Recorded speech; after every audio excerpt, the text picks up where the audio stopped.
Hey guys. Tonight we slip quietly into a place most history books rush past, a small, dim room where a medieval birth is about to begin. You're standing there already, even if you didn't mean to be. The air is thick, smoky from a fire that's been burning all day. Meant to keep evil spirits away but mostly just making your eyes sting. Straw covers the floor. Someone has hung a few charms on the wall, bits of fabric. A crooked wooden cross. Maybe a little pouch of herbs that smells vaguely like wet soil. This is where life enters the world. And, honestly, this is also where it very often leaves it. If you were suddenly dropped into this room as you are now, with your modern body and modern expectations, you probably wouldn't last the night. You almost certainly wouldn't survive childbirth here. Not because you're weak, but because this place is. So, before you get comfortable, take a moment to like the video and subscribe, but only if you genuinely enjoy what I do here. And while you're at it, let me know in the comments where you're listening from and what time it is there. Now, dim the lights, maybe turn on a fan for that soft background hum, and let's ease into tonight's journey together. You're still in that room. No scene change, no reset. The woman in front of you, because yes, you're close enough to hear her breathing, is lying back against a pile of cushions. She's young, younger than your brain wants her to be. In the medieval world, this is normal. Marriage happens early, and childbirth follows fast, whether the body is ready or not. You notice her hands gripping the fabric beneath her. Knuckles pale, breath short and uneven. There's no doctor pacing thoughtfully nearby. Instead, there's a midwife, older, tired-looking, confident in the way someone gets after doing the same dangerous thing hundreds of times without proper tools. You realize something unsettling very quickly. Everyone in this room knows that death is a real possibility tonight. Not in a dramatic, whispered way. It's just understood. Like bad weather, people have opinions, prayers, little rituals to improve the odds. But no one is shocked by the idea that this could go wrong. In fact, they're quietly preparing for it. Extra cloth has been set aside. Not just for the baby, but for blood. You hear murmured prayers under someone's breath. Religion is woven into the moment so tightly you can't tell where faith ends and medicine begins. God is everywhere here, invited, begged, blamed in advance. Childbirth isn't just a physical act, it's a spiritual trial. Pain is expected, suffering is meaningful. You can't help thinking how strange it is that something so biologically ordinary has become something morally loaded. If things go badly, people won't ask what went wrong inside the body.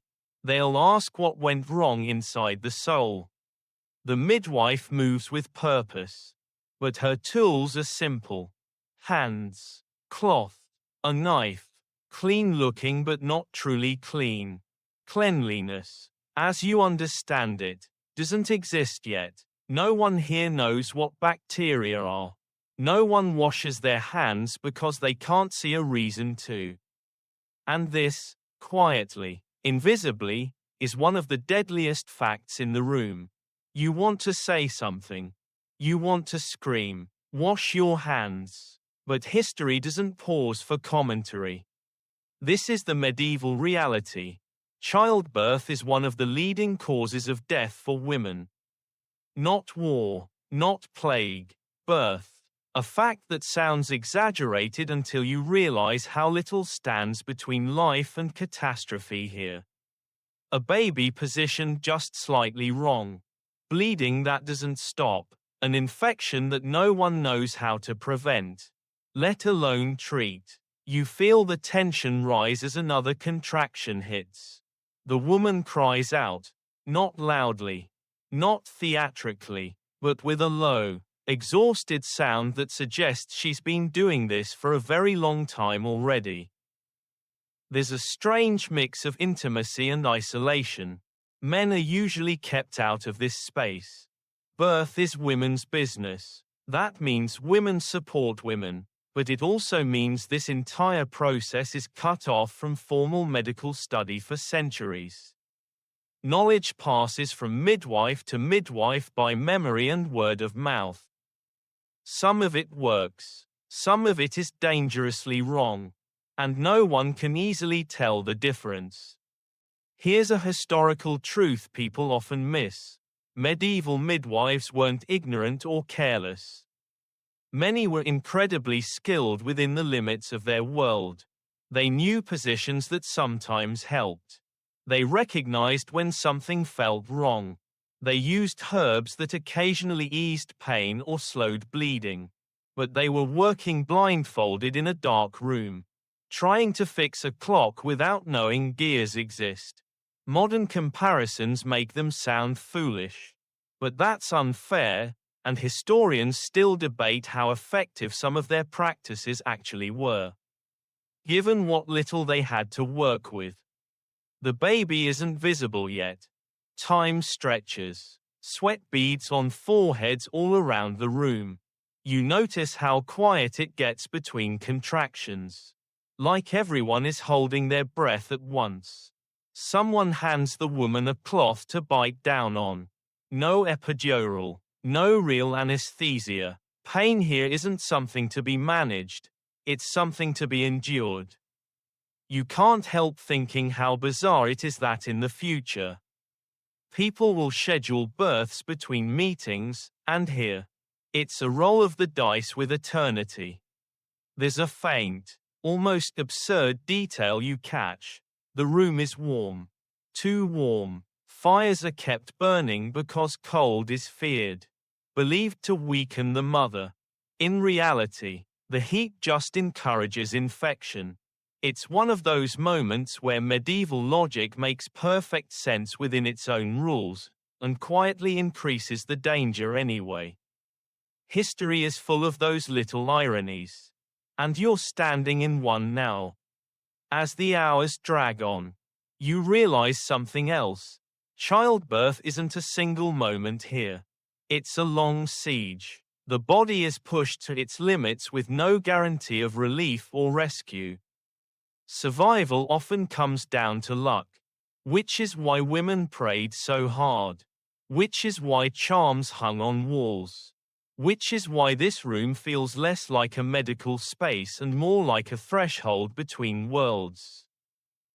The contraction passes. There's a fragile calm. The midwife nods to herself, murmuring something reassuring that sounds practiced.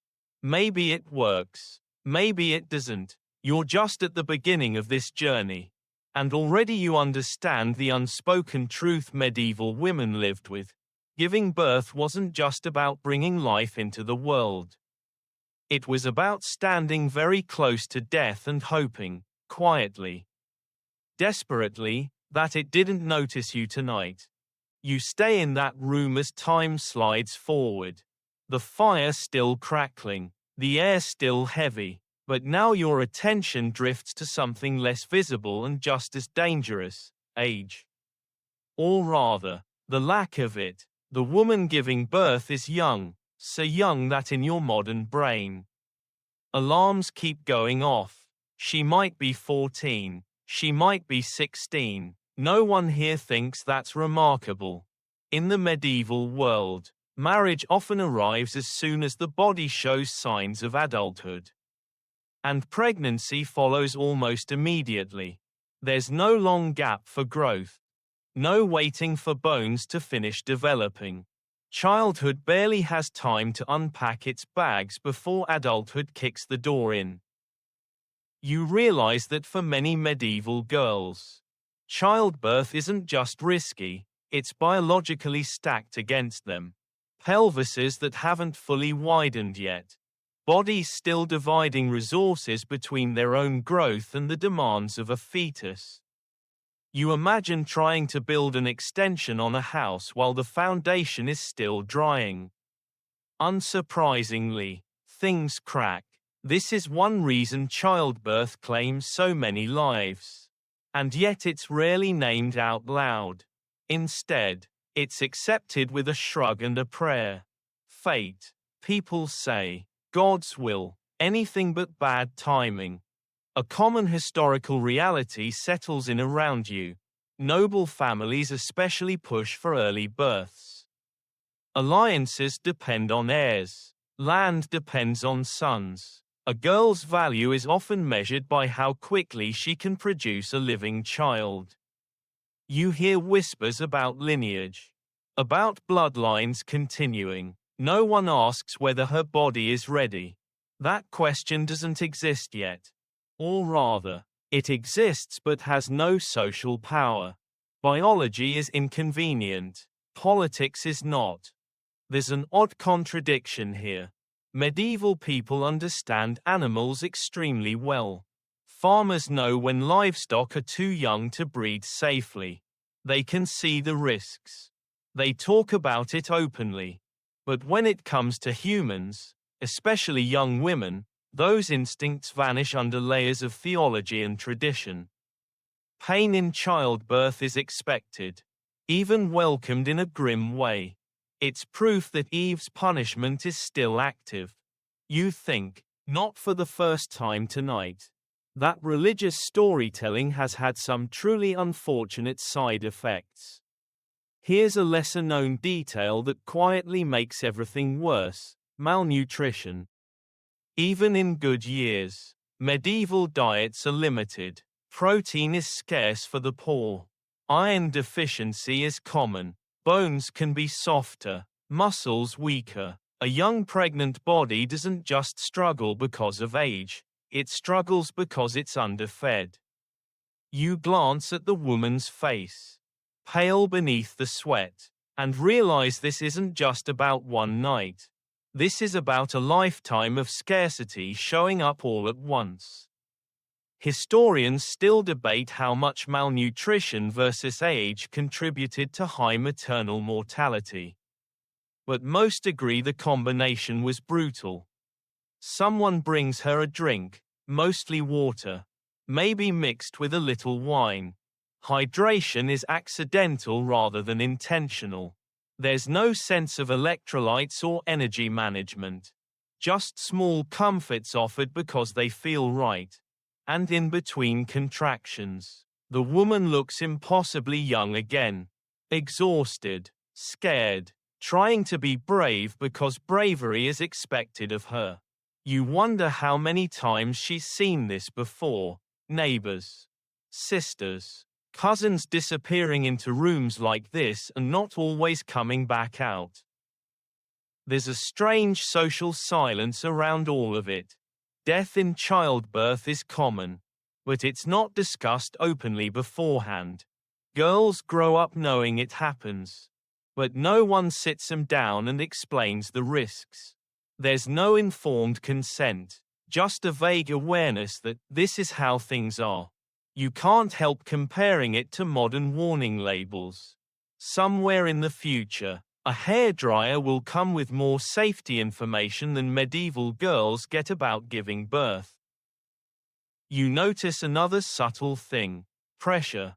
Not just physical pressure, but social pressure. Once married, pregnancy is expected quickly. If it doesn't happen, suspicion creeps in. Is she barren, cursed, being punished? Ironically, surviving long enough to have multiple children is considered a blessing.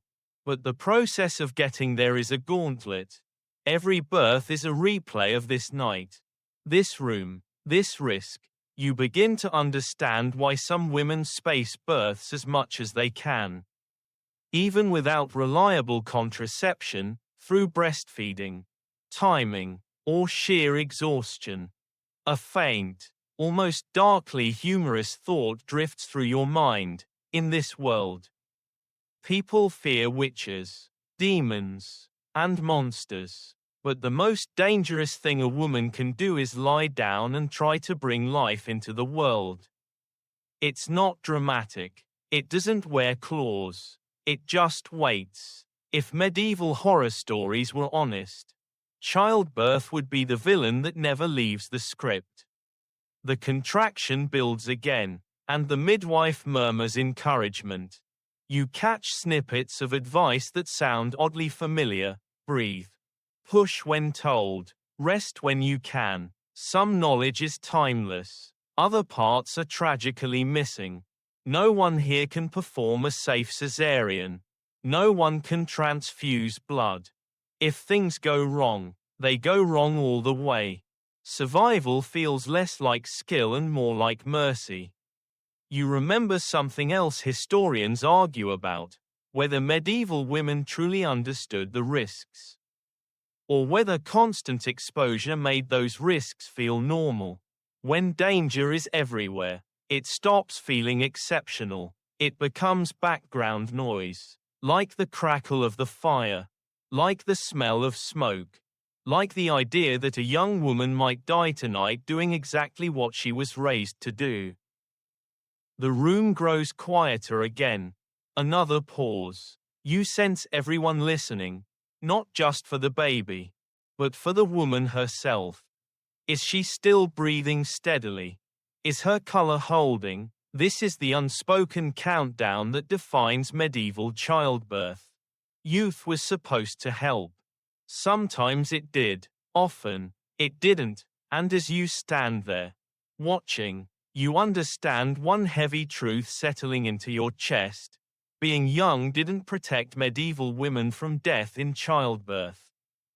It often invited it closer, smiling politely, and calling it destiny. You don't leave the room. Instead, your awareness sinks deeper into the body doing all the work, the one straining, shaking, trying to do something it was never properly prepared for. Youth alone isn't the problem. It's what that youth is built on. You begin to notice the signs everywhere once you start looking: the narrow hips, the slight frame, the way every push seems to demand more strength than the body can comfortably give.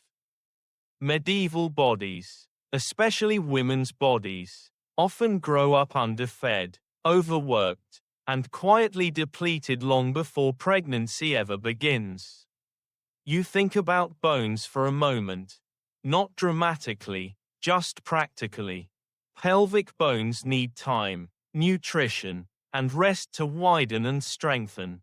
In the medieval world, many girls grow up on diets heavy in bread and thin porridge, light on meat, iron, and calcium. Childhood illnesses steal nutrients. Hard labor arrives early. By the time pregnancy begins, the body is already running on reserves it doesn't really have. Giving birth here is like asking a nearly empty well to fill a bucket overnight. Sometimes it works. Often, it doesn't. There's a historical event you've probably heard of in passing: obstructed labor. It's common in medieval records, though rarely described in detail. The baby simply doesn't fit. Not because of a curse or a sin, but because bone meets bone and refuses to cooperate. Hours pass, then more hours. The uterus keeps contracting, determined, tireless, while the rest of the body slowly loses the argument. Without surgical intervention, and safe surgery won't exist for centuries, this situation often ends in death. For the baby, for the mother, or for both. Historians still debate how frequently obstructed labor occurred compared to other causes of maternal death. But no one disputes that it haunted medieval childbirth like a quiet, patient predator. You notice how the midwife watches closely now, her expression tightening just a little. She knows the signs. Experience has taught her what theory never could. The pushes are strong, but progress is slow, too slow. She shifts the woman's position. stacking cushions, encouraging her to squat, then lean back again. These adjustments sometimes help, sometimes they just buy time. And time, in this room, is a fragile currency. Here's a strange, lesser-known fact that drifts through your thoughts. Medieval people understood that bodies could be too small for birth. But they didn't connect that idea to childhood nutrition or early marriage. Instead, they framed it in terms of individual weakness or divine design. A woman whose body couldn't deliver safely was considered unfortunate, flawed, or unlucky, not the product of systemic conditions. It's a subtle distinction, but it matters, because if the problem is personal, society doesn't have to change. The woman groans again, lower this time, and you feel it in your own spine. As if empathy alone could transmit pain. Sweat dampens her hair, her lips are dry, someone dabs her face with a cloth. The kindness is real, so is the helplessness. No one here can offer her what she truly needs: rest, nourishment, a body allowed to mature on its own timeline. Those things belong to a different world that doesn't exist yet. You catch yourself comparing this to modern prenatal care, vitamins, scans, measurements, charts. It feels almost comically luxurious by comparison. Here, the body is expected to simply cope. And when it doesn't, the failure is treated as tragic but inevitable. Like a roof collapsing during a storm. People grieve, but they don't question the architecture. There's another risk tied closely to unprepared bodies: tearing. Severe tearing. It's not something discussed openly. But it's there, lurking behind the silence, without proper positioning or understanding of anatomy. Childbirth can cause injuries that never truly heal. Some women survive the birth but lose control over bodily functions afterward.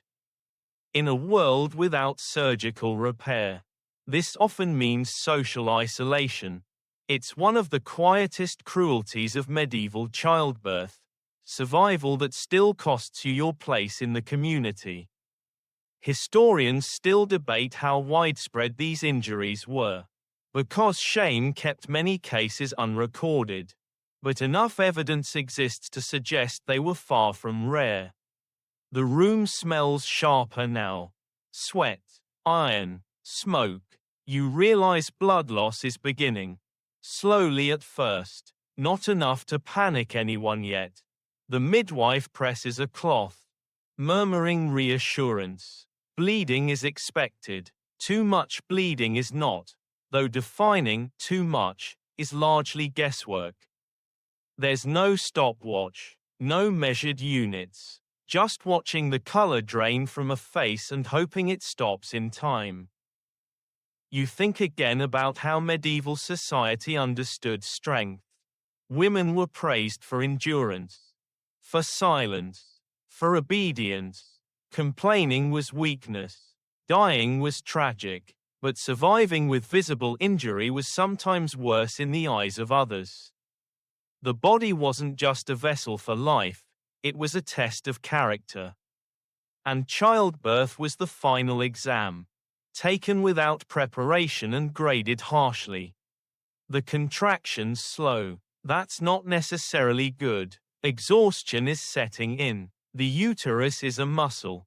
And like all muscles, it can tire. The woman's breathing becomes shallow. You sense the midwife's concern deepen.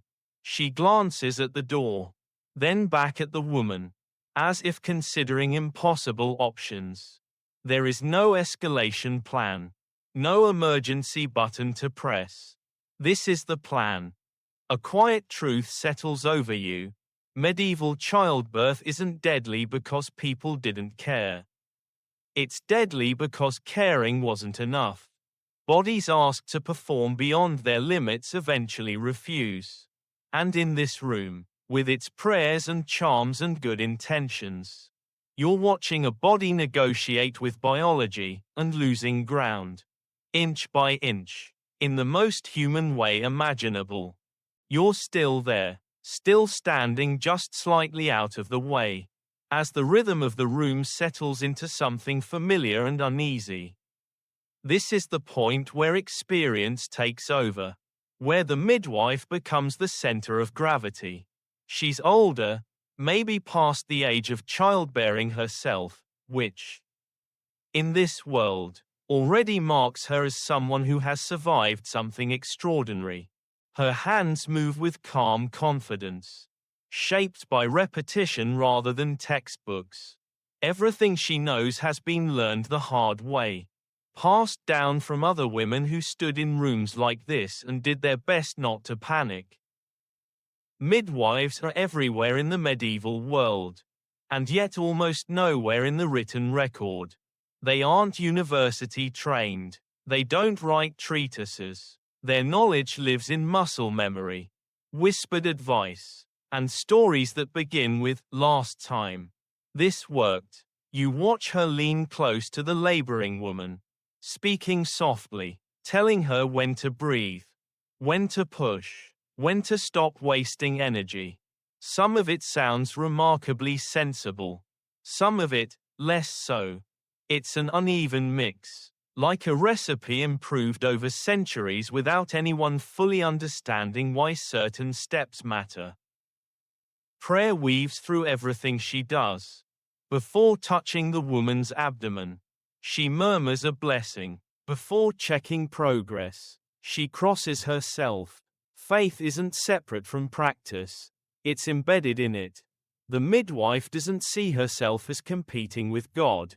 She sees herself as assisting him. And when things go wrong, that framework offers both comfort and a convenient explanation.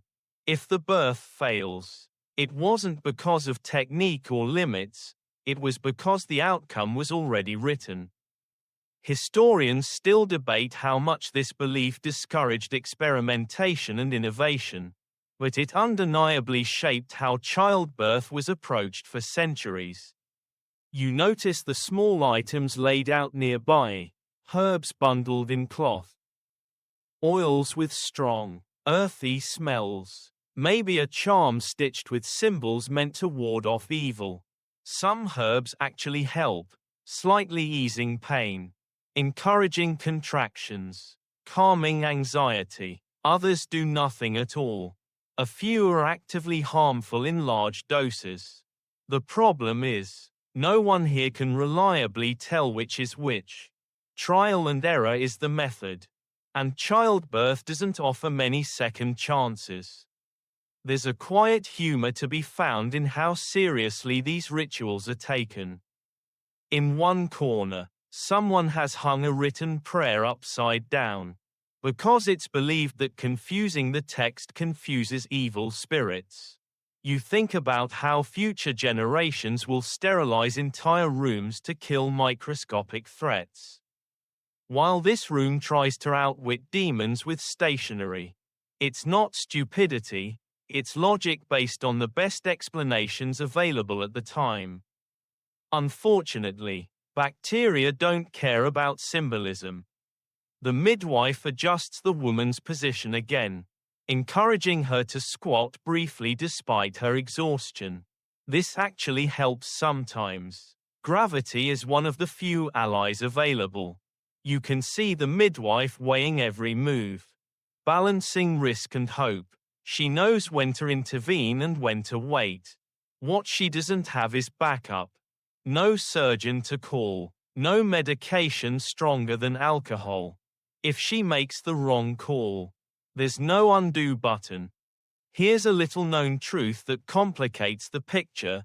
Midwives were often blamed when births went badly, but rarely praised when they went well. Success was attributed to God. Failure stuck to the woman who assisted. This made midwifery a dangerous profession socially as well as physically. Accusations of incompetence, or worse, witchcraft, weren't unheard of. Historians still debate how often midwives were targeted in witch trials, but enough cases exist to suggest fear hovered close to their work. Even when they were desperately needed. The woman cries out again, voice cracking this time, and the midwife grips her hand firmly, grounding her. You're not alone, the gesture says. Even if the words aren't spoken, there's a powerful intimacy here, women supporting women in a space largely ignored by men and institutions. It's one of the few areas where female authority goes mostly unquestioned. The irony is sharp. Women are trusted with birth, one of the most dangerous events imaginable, yet excluded from formal medical advancement. You notice how the midwife watches the woman's face more than anything else. Color, focus, awareness, these are her vital signs.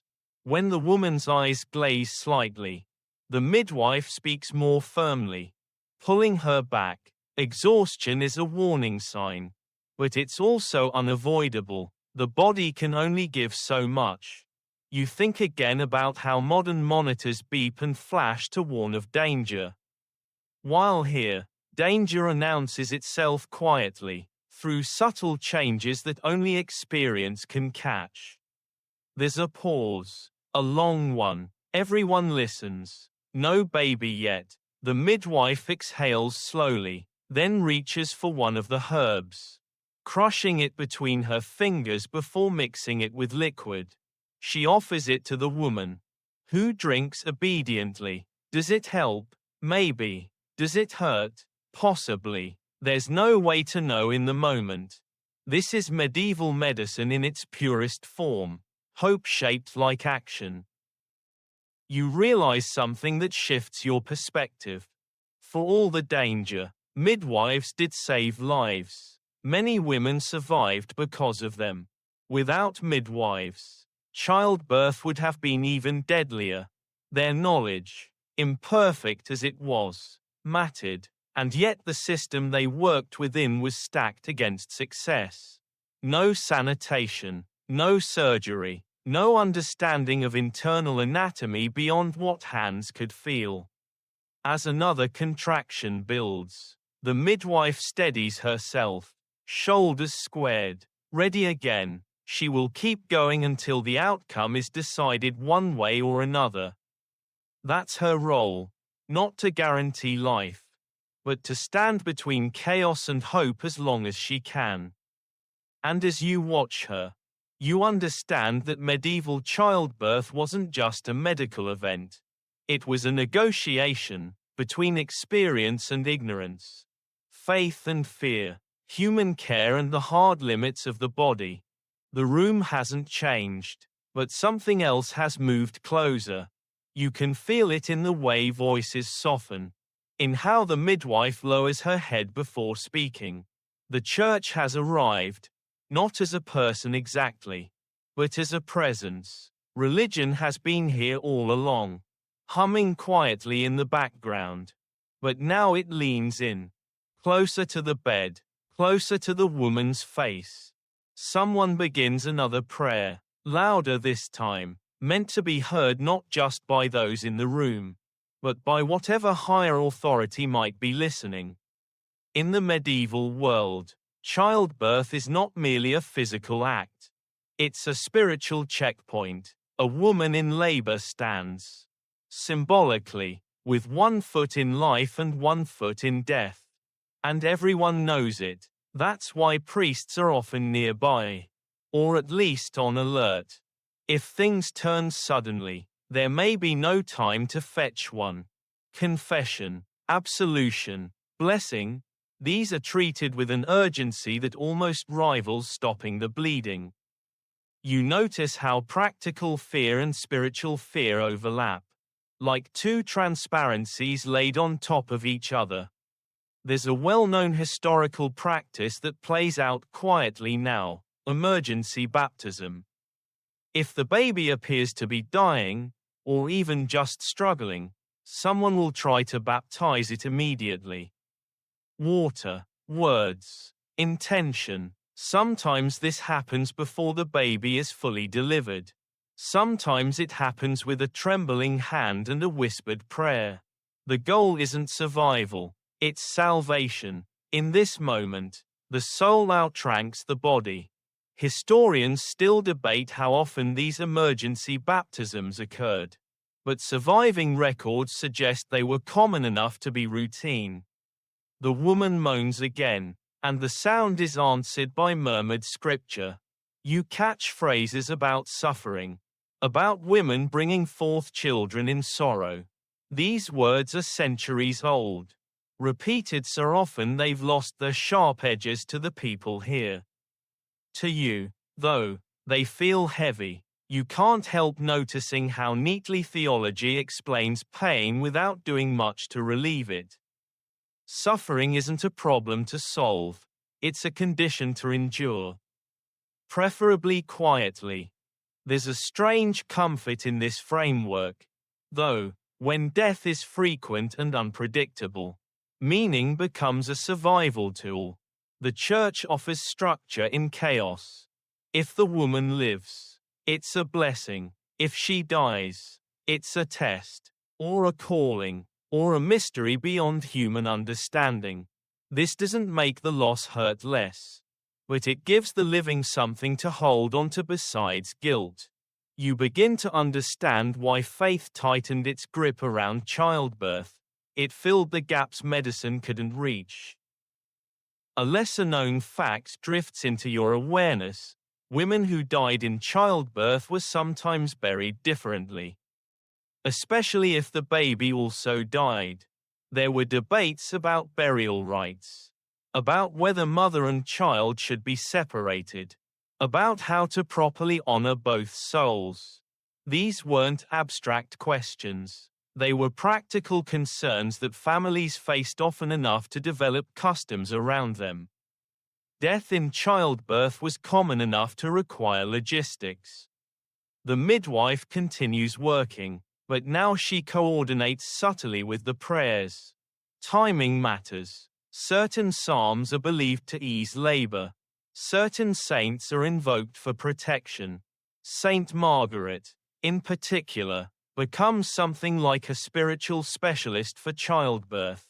Her name is whispered, repeated, clung to. You imagine how many rooms like this have echoed with the same plea. Century after century, each one hoping to be the exception. There's an odd tension in how responsibility is distributed. If the woman survives, God is praised. If she dies, God is not blamed, not directly.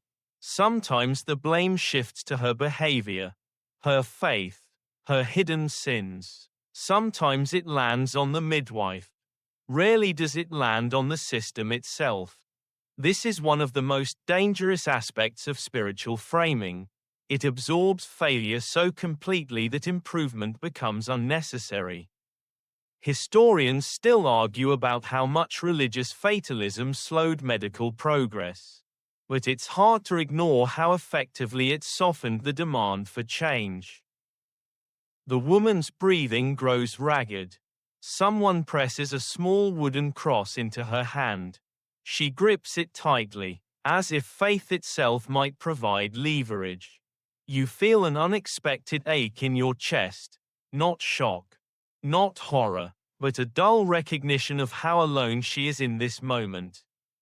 Surrounded, yes, supported, in a way, but ultimately facing something no one else can carry for her. Another contraction builds, stronger than the last. The room seems to lean forward with it. Prayers grow more urgent. The midwife gives instructions, voice steady but firm. Everything, faith, experience, hope, is being poured into this single effort. This is medieval childbirth at its most concentrated, belief and biology colliding at the bedside, each trying to claim authority over what happens next. And as you stand there, watching, you realize something quietly unsettling. In this world, The church doesn't just sit beside childbirth, it shapes it. It defines how pain is understood, how risk is accepted, how death is processed. It doesn't cause the danger, but it frames it so completely that the danger becomes part of the moral landscape. And once danger is moralized, surviving it starts to look less like a right and more like a reward. Nothing visibly changes in the room, and yet the most dangerous presence here is the one no one can see. It clings to hands, cloth, blades, and breath. Infection doesn't announce itself with drama. It arrives quietly, patiently, and almost always too late to stop. You know this word, infection, but no one in this room does. Not really. They know wounds can rot. They know fever is bad. They know a woman can seem fine one day and be dead the next. What they don't know is why. You watch the midwife wipe her hands on a cloth that's already been used several times. The cloth looks clean enough by medieval standards. No visible dirt, no blood soaking through. Good enough. The knife nearby has been rinsed in water, maybe passed briefly through a flame. That's considered careful, and in a sense, it is. This is not negligence. This is a world without germ theory doing its best with incomplete rules. Here's a common historical reality that often gets flattened in hindsight. Medieval people were not filthy all the time. They bathed when they could. They cleaned wounds when they saw them. They simply had no concept that invisible organisms could kill you days after the danger seemed to pass. Childbirth, in particular, creates the perfect entry points: tears, raw tissue, blood. You realize with a cold clarity that even if this woman survives tonight, the real risk may just be getting started. There's a well-known but often misunderstood term that belongs here: childbed fever. It will haunt maternity wards well into the modern era. Fever, chills, delirium, death, sometimes within days. In the medieval world, it's common and mysterious. The woman gives birth, rests, seems to recover, then grows hot, confused, weak. By the time anyone realizes how serious it is, it's already over. Historians still debate exactly how often postpartum infections occurred compared to hemorrhage, but both rank high on the list of silent killers. You notice how quickly the room will need to be cleaned once the birth is over. Blood will be wiped away, cloths washed and reused, the bed aired out. On the surface, it looks like care. Underneath, it's a cycle that spreads danger from one birth to the next. A midwife can unknowingly carry death on her hands from house to house, village to village, doing everything right by the standards of her time. There's a dark irony here that almost feels unfair. Some of the most attentive caregivers are the most dangerous. The more births a midwife attends, the more exposure she has. Experience saves lives, but it can also spread infection. In centuries to come, this same pattern will repeat in hospitals, baffling doctors who can't understand why mortality is higher where care is supposedly best. But for now, no one suspects the hands that help could also harm. The woman shivers suddenly. Despite the warmth of the room, someone pulls a blanket over her shoulders. Chills are common during labor. They say, normal, nothing to worry about. You feel a familiar frustration rising, the kind that comes from knowing too much and being able to do nothing with it. The signs are subtle, easily dismissed, and even if recognized, there's no treatment. No antibiotics, no concept of sterile technique. Once infection takes hold, prayer becomes the primary intervention. A lesser-known detail slips into your thoughts. Some medieval texts suggest that foul smells caused disease. Miasma theory. Bad air. It's not entirely wrong. Poor ventilation does make things worse, but it misses the real culprit by inches. So rooms are aired out. Herbs burned. Scents added. Meanwhile, the true danger remains untouched, clinging invisibly to skin and fabric. Historians still argue whether these practices helped or harmed overall. But in childbirth, they mostly offered comfort rather than protection. The midwife checks the woman again. Focused, intent. She's not careless. She's just working inside a locked room of understanding. You realize how cruel that is, that so many lives are lost not to malice or neglect, but to missing information, the kind of information that won't exist for hundreds of years. Knowledge delayed becomes tragedy repeated. Another contraction passes. Progress is slow, but there is progress. Hope flickers. The room exhales collectively, just a little. You catch yourself doing the same. But even in this moment, the risk of infection shadows everything. Survival is not a single finish line here. It's a series of narrow bridges. And childbirth crosses the first one only to reveal the next. You think about how medieval families experienced this uncertainty.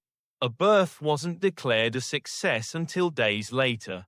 Sometimes weeks, only after the fever failed to come, after strength returned, after the mother could stand and eat and smile again. Until then, celebration was cautious, joy was delayed, happiness waited for proof.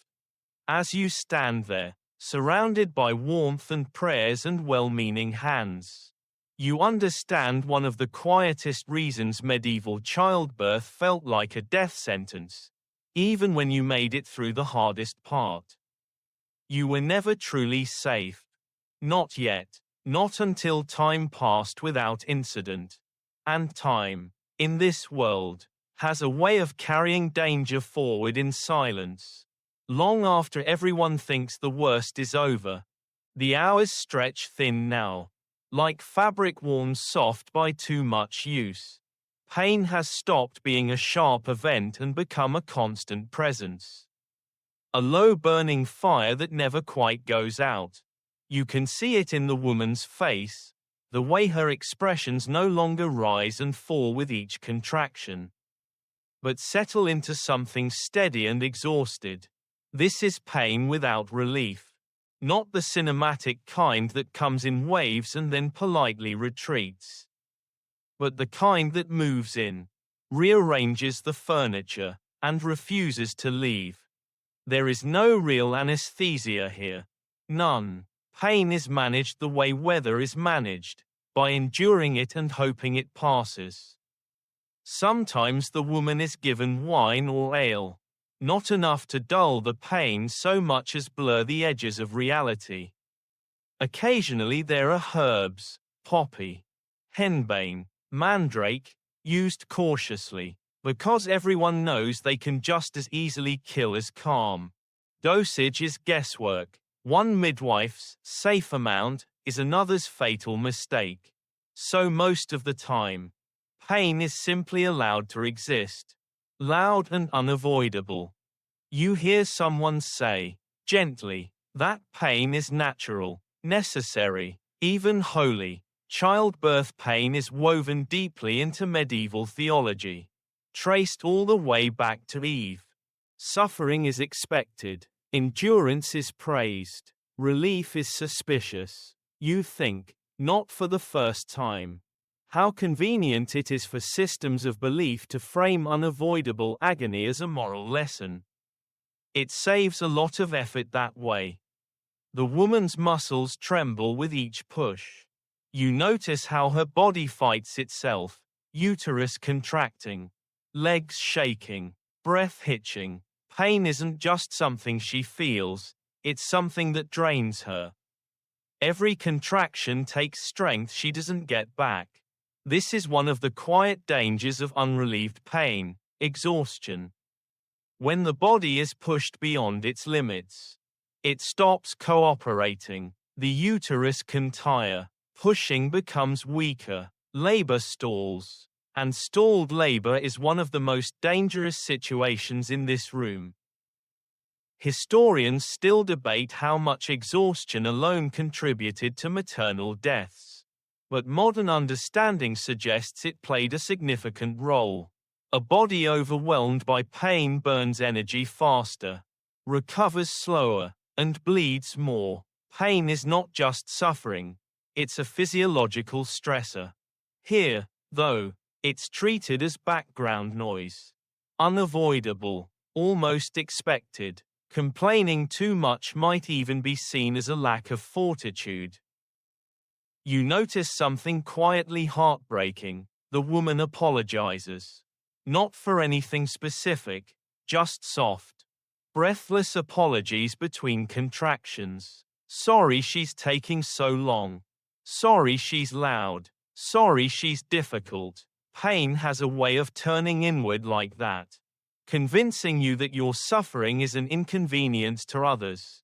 No one tells her she doesn't need to apologize. They're too busy hoping she survives. Someone offers her a piece of leather to bite down on. It's practical, in a grim way. Better to chew leather than break teeth. This small detail, this object designed specifically for pain, tells you everything you need to know. People expected agony. They prepared for it. They didn't expect to eliminate it. The room grows quieter as exhaustion deepens.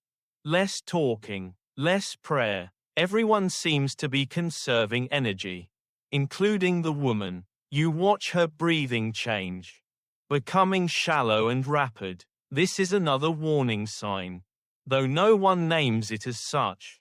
Hyperventilation. Fatigue. The body is struggling to keep up with its own demands. The midwife encourages rest between contractions. But rest here is a relative term. It's more like momentary unconsciousness. You think about modern childbirth for a moment. Epidurals, monitors, staff whose sole job is pain management. It almost feels obscene by comparison. Like bringing luxury furniture into a burning house. Here, pain is not treated because it cannot be treated safely. Relief exists, but it's too risky, too unpredictable, so the safer choice is to do nothing at all. Let pain run its course and hope the body survives the experience. A lesser-known historical detail surfaces. Some women believed intense pain during childbirth meant a stronger, healthier child. Pain became a kind of reassurance. If it hurt badly enough, maybe it was working. This belief, like many others, helped people cope with the uncontrollable. Historians still argue whether such beliefs comforted women or pressured them into silence. But the effect is clear. Pain was normalized to the point of invisibility. Another contraction tears through the room, and the woman cries out again. Voice raw now, stripped of any reserve. The sound lingers longer than before. You feel the room tighten around it. Everyone waiting to see if she still has the strength to continue. This is the edge where births tip one way or another, not with drama, but with depletion. And as you stand there, watching a body pushed past every reasonable limit without relief, you understand one more reason medieval childbirth was so deadly. Pain wasn't just something women endured. It was something that actively worked against them, quietly draining strength, narrowing margins, and leaving the body with less and less to give, right when everything depended on giving just a little more. The midwife shifts again, and this time the movement feels more deliberate, more final. The room rearranges itself around a single idea, position. Where the body is placed now may decide how this ends. You watch as cushions are dragged, stools pulled closer, arms offered for support. Medieval childbirth is as much about posture as it is about endurance. And not all of those postures are kind. The woman is guided into a familiar medieval stance, semi-sitting. Knees drawn up, back supported by piled cloth and human hands. It looks uncomfortable, and it is. In some places, she might even be encouraged to give birth lying flat on her back. A position that feels natural to observers but works directly against gravity. You think about how strange it is that convenience for helpers often outweighs comfort or safety for the person doing the actual labor. History is full of decisions like that. Here's a widely accepted historical fact.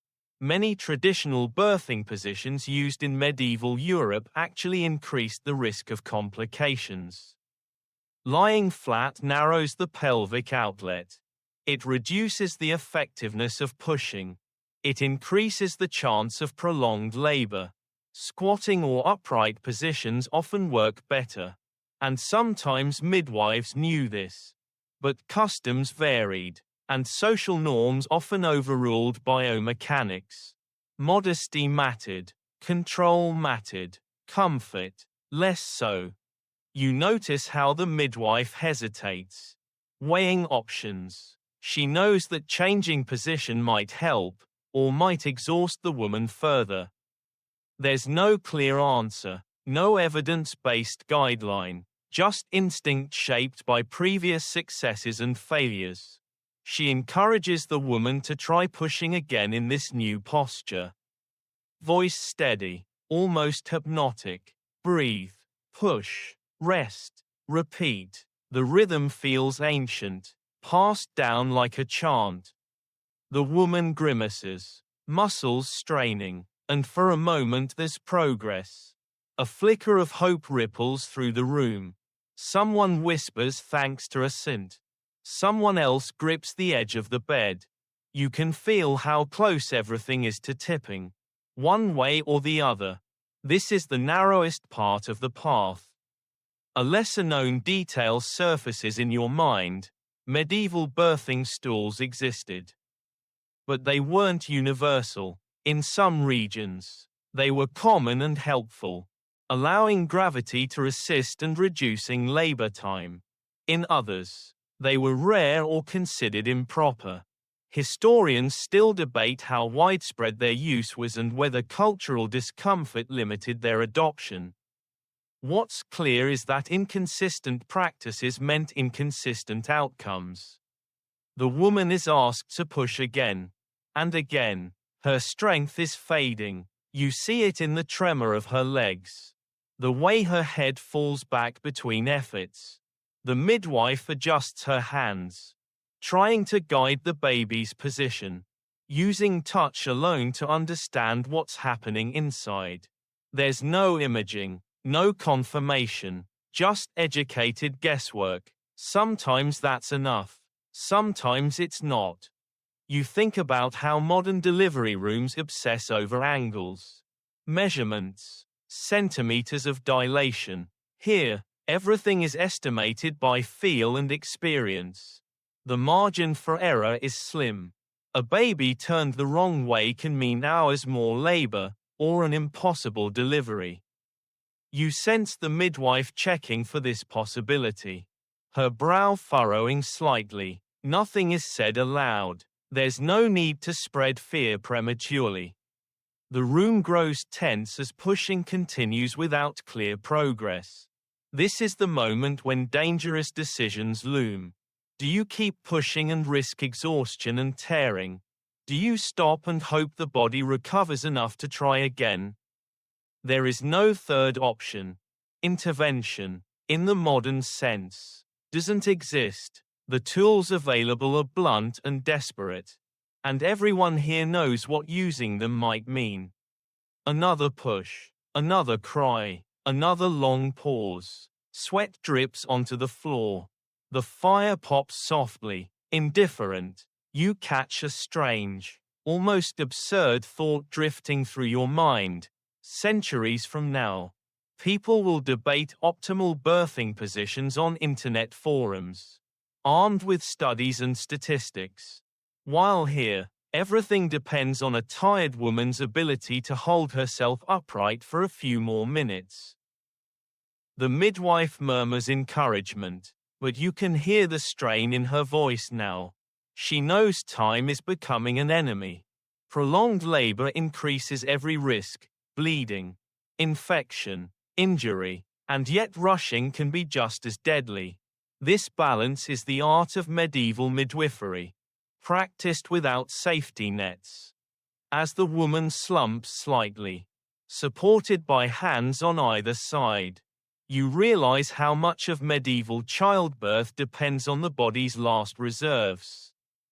Not technique, not belief, just whether there's enough strength left to finish the job.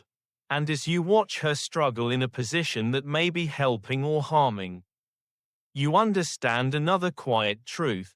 Sometimes the way a woman was told to give birth made the difference between life and death, and no one at the time had the tools to prove it either way. There's a shift in the air, not loud, not announced, but unmistakable. This is the point where hope starts to fray at the edges. The midwife reaches for objects she's been carefully avoiding until now. Tools, simple ones, worn smooth by use, resting nearby like a last resort. You can tell by the way everyone else looks away that this moment carries weight. These are not tools of confidence. They are tools of desperation. The knife is small, practical, and terrifying in its simplicity. It's not meant for surgery in the modern sense. It's meant to cut when something must be cut, to make space where the body refuses to give it. Episiotomies won't be named for centuries, but the idea exists here already. Rough and dangerous, the midwife doesn't reach for it lightly. She knows what it can cause: bleeding, infection, injuries that never heal, but she also knows what prolonged labor can do if nothing changes. Another implement sits nearby, less obvious but equally unsettling: hooks. Not always used, not always present, but known, designed to grasp what hands cannot. They are meant to help deliver a baby that isn't coming on its own. Sometimes they save lives. Often, they end them. Historians still debate how frequently such instruments were used in medieval Europe. Because records are scarce and descriptions are vague, but enough references exist to confirm they were part of the midwife's mental inventory. Even if not her daily practice. The woman doesn't see the tools. That's intentional. This knowledge would only add fear to an already unbearable situation. The midwife leans close, speaking calmly, as if nothing has changed. Another push, another breath. Another attempt to let the body solve its own problem. Everyone in the room is silently negotiating with time. You think about how modern medicine treats intervention as a structured escalation. Here, it's a cliff. Once you step off, there's no guarantee of control. Cutting might help. It might make things worse. There's no sterile environment, no sutures that truly heal. The body's ability to recover is being gambled against the immediate threat of death. A lesser-known historical truth surfaces. In some cases, midwives prioritized saving the child over the mother, especially if the mother appeared unlikely to survive. This wasn't cruelty, it was theology. A baptized soul could reach heaven. A mother might already have confessed. These decisions were heartbreaking and situational. Not policy-driven, but they happened. Historians still debate how often fetal extraction was attempted in hopeless cases. But the moral framework allowed for it. The midwife's hand hovers, then retreats. Not yet. She's buying time. You feel an odd mix of relief and dread. Relief that no irreversible step has been taken. Dread that waiting might make things worse. This is the tension medieval childbirth lives in. Every choice, both action and risk.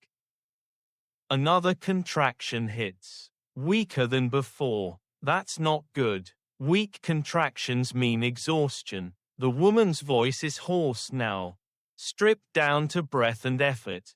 Someone wipes her forehead again. Someone else whispers encouragement that sounds more like pleading. The room has narrowed to this single body and the question of how much more it can endure.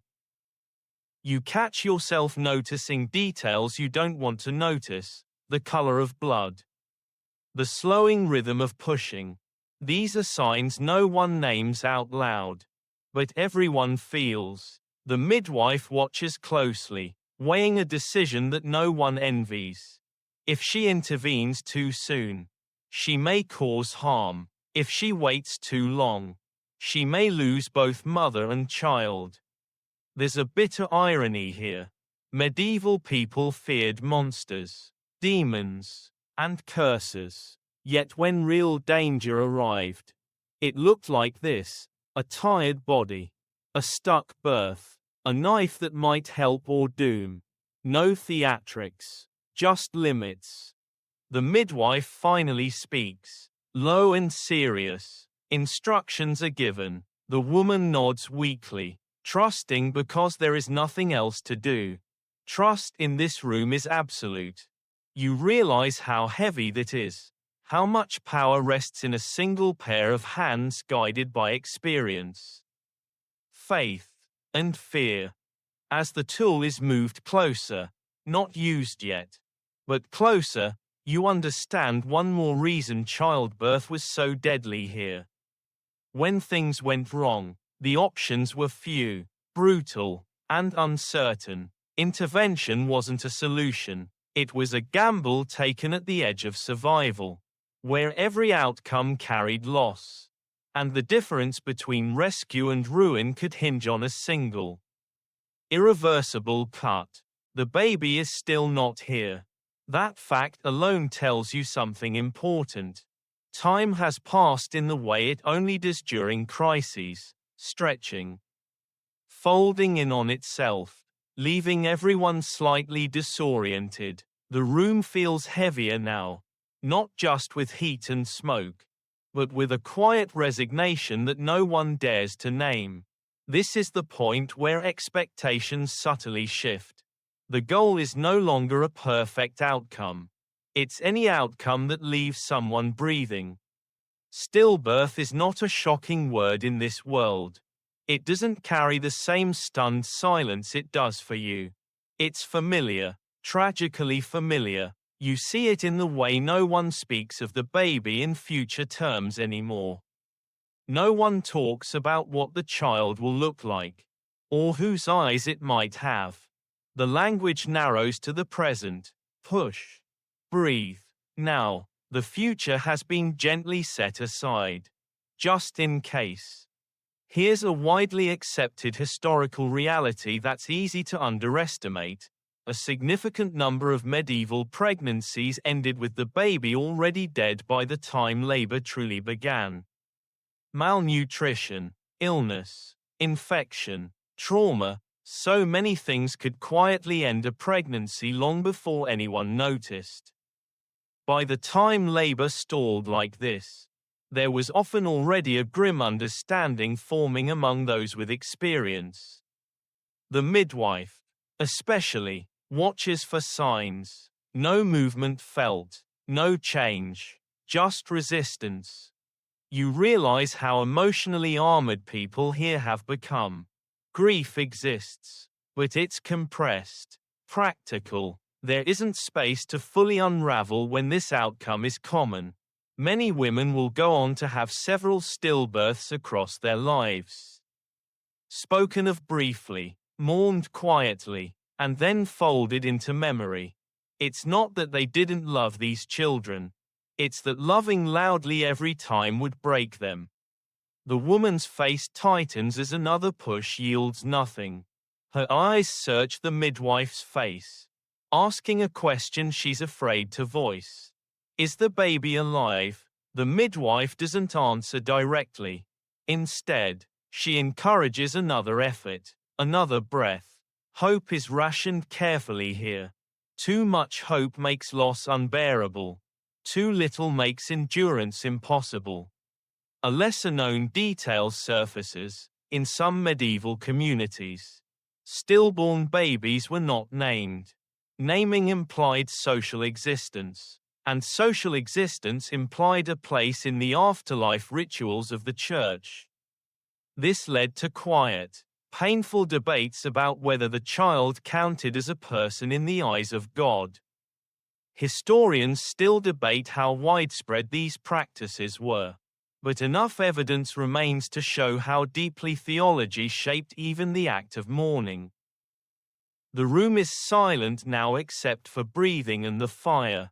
The midwife finally makes a decision, not a dramatic one, but a decisive one. Her movements change, more direct, less hopeful. This is not about waiting anymore. This is about ending something that cannot continue. You don't see the tool used clearly. And that's almost merciful. What you do notice is the shift in focus. The woman's survival becomes the priority. When the baby finally emerges, the room doesn't erupt. There's no cry, no sharp intake of breath from anyone waiting to celebrate. Just a stillness that settles like dust. Someone checks quickly, gently, then looks away. The midwife wraps the small body in cloth without ceremony. This has happened before. It will happen again. The woman doesn't seem to fully register it yet. Shock is protective that way. Her body has been through too much to process grief immediately. She lies back, eyes half closed, breathing shallow but steady. Alive. That word matters now more than anything else. Alive is a victory condition here. You notice how quickly attention turns to bleeding. Cloths are pressed, herbs applied. The midwife's hands move fast. Practiced. A stillbirth doesn't end the danger. In fact, it often increases it. Retained tissue, infection, hemorrhage, these risks linger long after the baby is gone. The room knows this. Relief is cautious. There's a strange, almost uncomfortable normalcy to the aftermath. Someone removes bloodied cloths. Someone else tends the fire. Life reorganizes itself around loss with unsettling efficiency. You think about how many times this exact sequence has played out across centuries. Across villages. Across families who never expected to tell this version of the story. Historians still debate whether medieval people were emotionally hardened by such frequent loss or simply forced to develop different ways of grieving. Watching this room, you suspect it's the latter. Grief is there. It's just quieter, heavier, and delayed until survival is secured. As you stand there, watching the woman breathe, watching the small bundle set aside, you understand another brutal truth of medieval childbirth. Sometimes death didn't come for the mother. Sometimes it came for the child instead. And in a world where both outcomes were common, survival was measured not in joy, but in who was left behind to carry the memory forward. The room doesn't relax after the baby is gone. If anything, it tightens. This is the part people in the future often forget. The birth isn't over just because the child is no longer the problem. Now, all eyes turn to something far less visible but far more dangerous, the blood. It seeps quietly, steadily, soaking into cloth that was never meant to handle this much of it. Bleeding is expected after birth. Bleeding that doesn't stop is not. And the difference between the two is judged by instinct, not measurement. You watch the midwife's expression shift almost imperceptibly. She presses harder, firmer, her hands moving with a confidence that comes from knowing exactly what this looks like when it goes wrong. Postpartum hemorrhage is one of the most common killers of medieval women. And it rarely announces itself with drama. There's no sudden collapse, just a steady draining away of color, warmth, strength, a body emptying itself faster than anyone can refill it. Here's a historical reality that rarely gets spelled out. Medieval people knew bleeding could kill you. But they didn't know how to stop it reliably. There's no concept of transfusion, no IV fluids, no medication that can command the uterus to contract effectively on demand. Everything relies on pressure, positioning, and hope. The midwife encourages the woman to nurse if she can. Sometimes this helps the uterus tighten.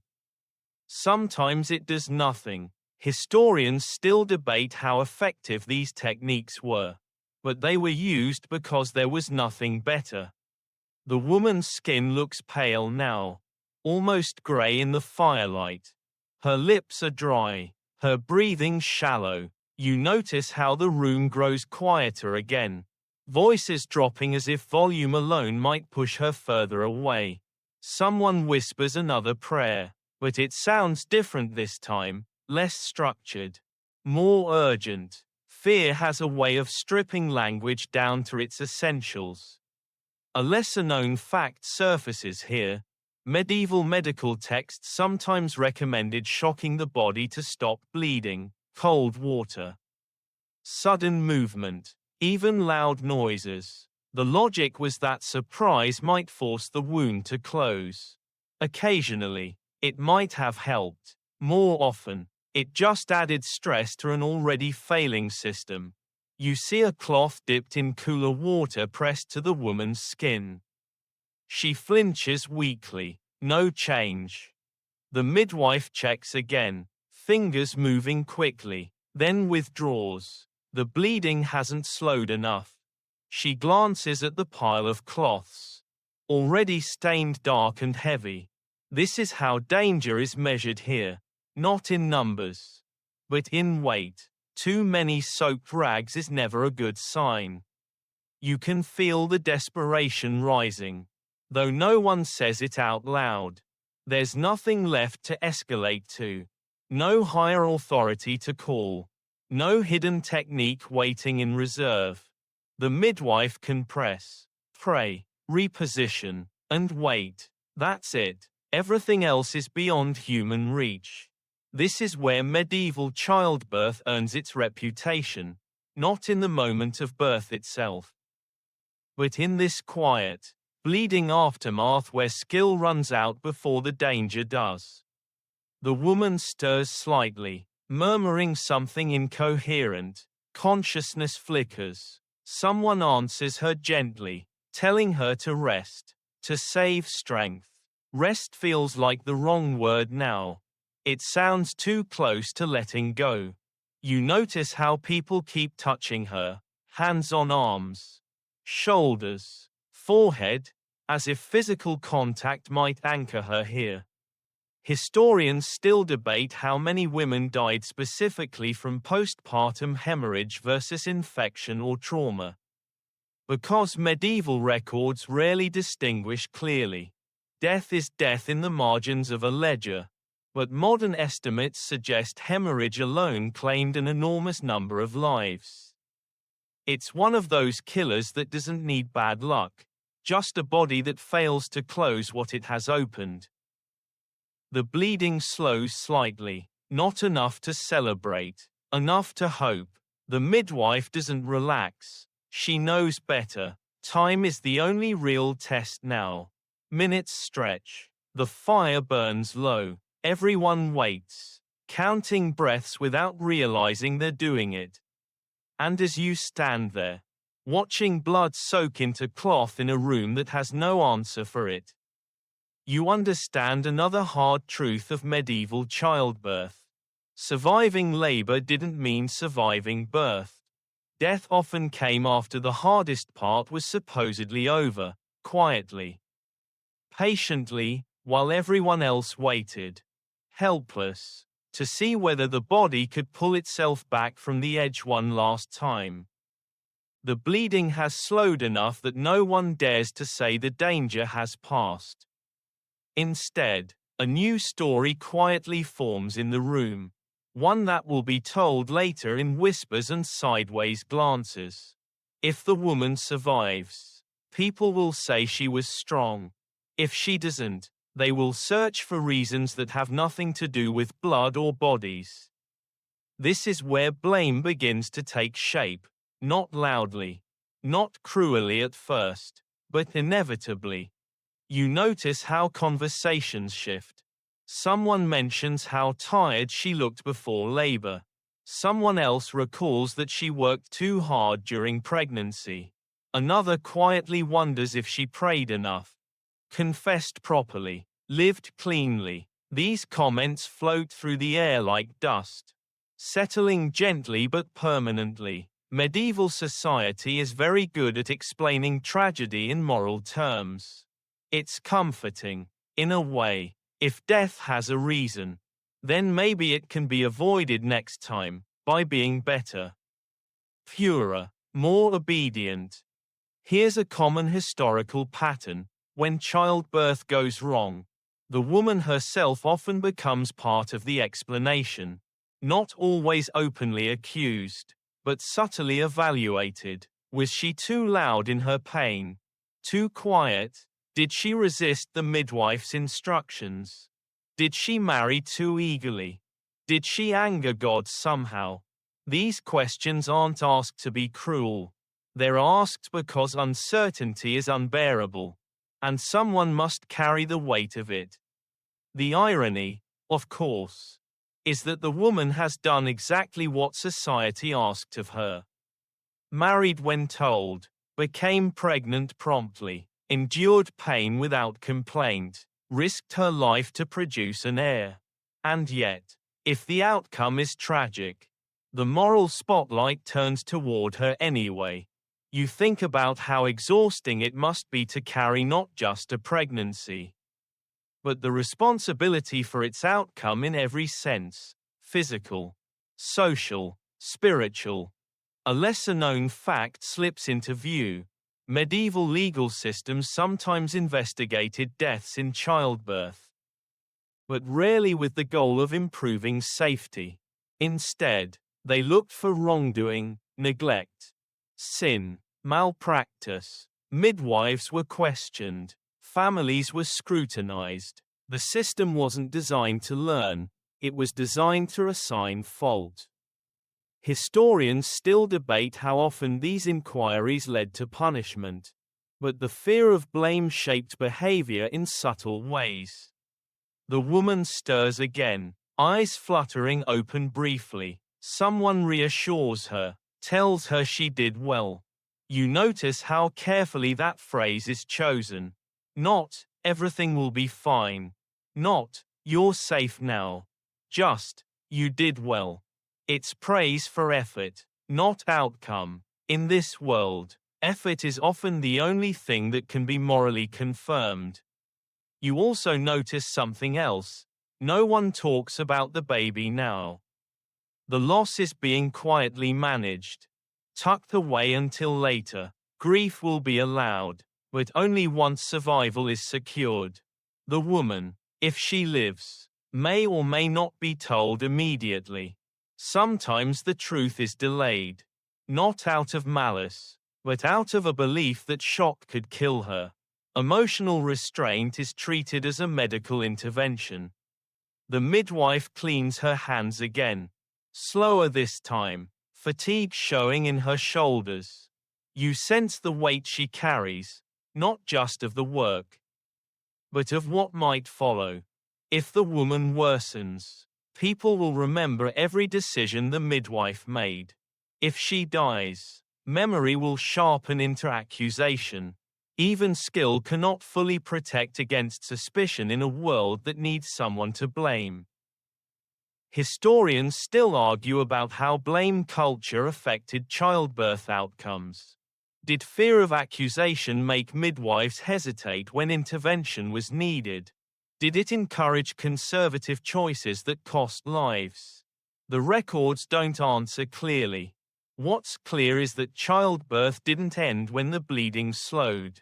It extended outward, into reputation, memory, and story. The woman's breathing evens out slightly. Color creeps back into her cheeks. Just a touch. Hope inches in carefully, like someone entering a room where shouting might break something fragile. No one celebrates. They've learned better. Survival here is provisional until proven otherwise. As you stand there, watching the room recalibrate around the possibility of life instead of death, you understand another reason medieval childbirth felt like a sentence passed in advance. Even when a woman lived, she did so under judgment, praised for endurance, questioned for outcomes, measured against ideals that had little to do with anatomy and everything to do with obedience. And that weight, heavy and invisible, followed her long after the blood had been wiped away. Time moves differently now. The danger hasn't vanished, but it has stepped back just far enough for another thought to enter the room: comparison.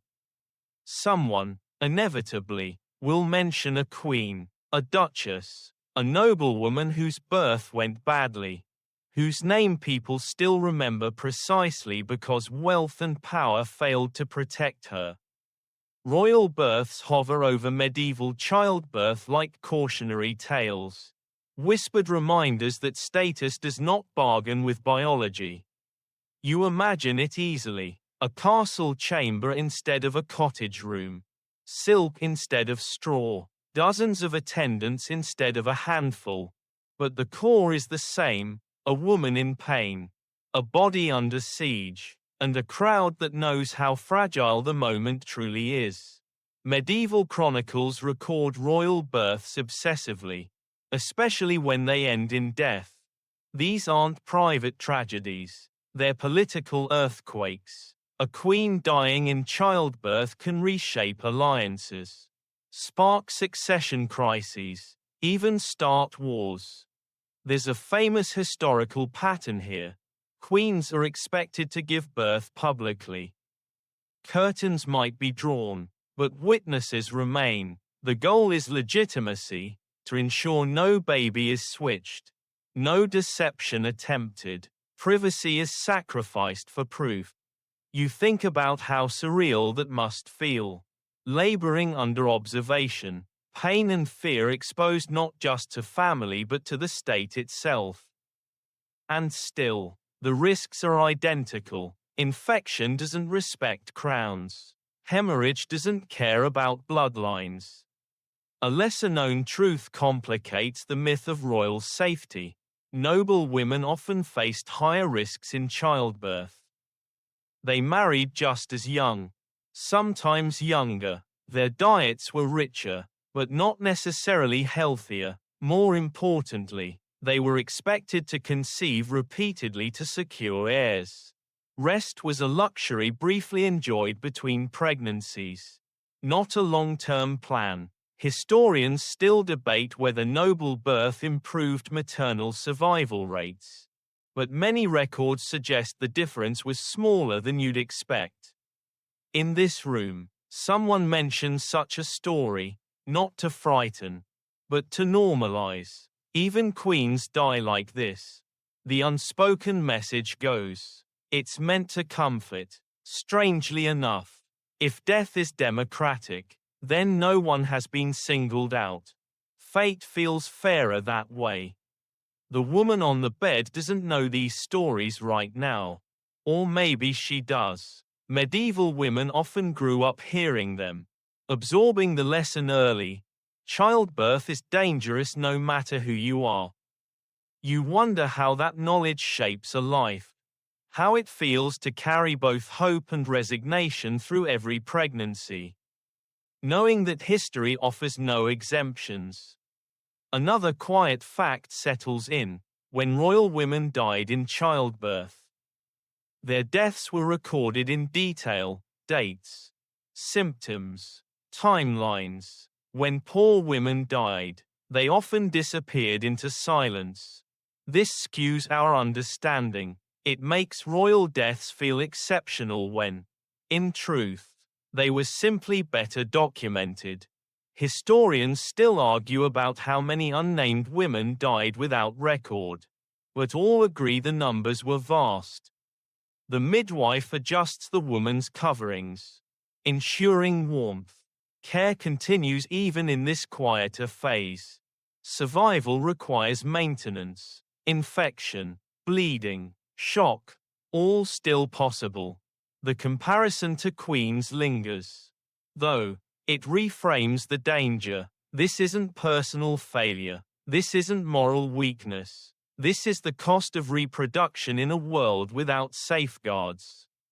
You think about how future centuries will mythologize royal women, portraits, biographies, dramatic retellings, while glossing over the raw physical reality of their deaths.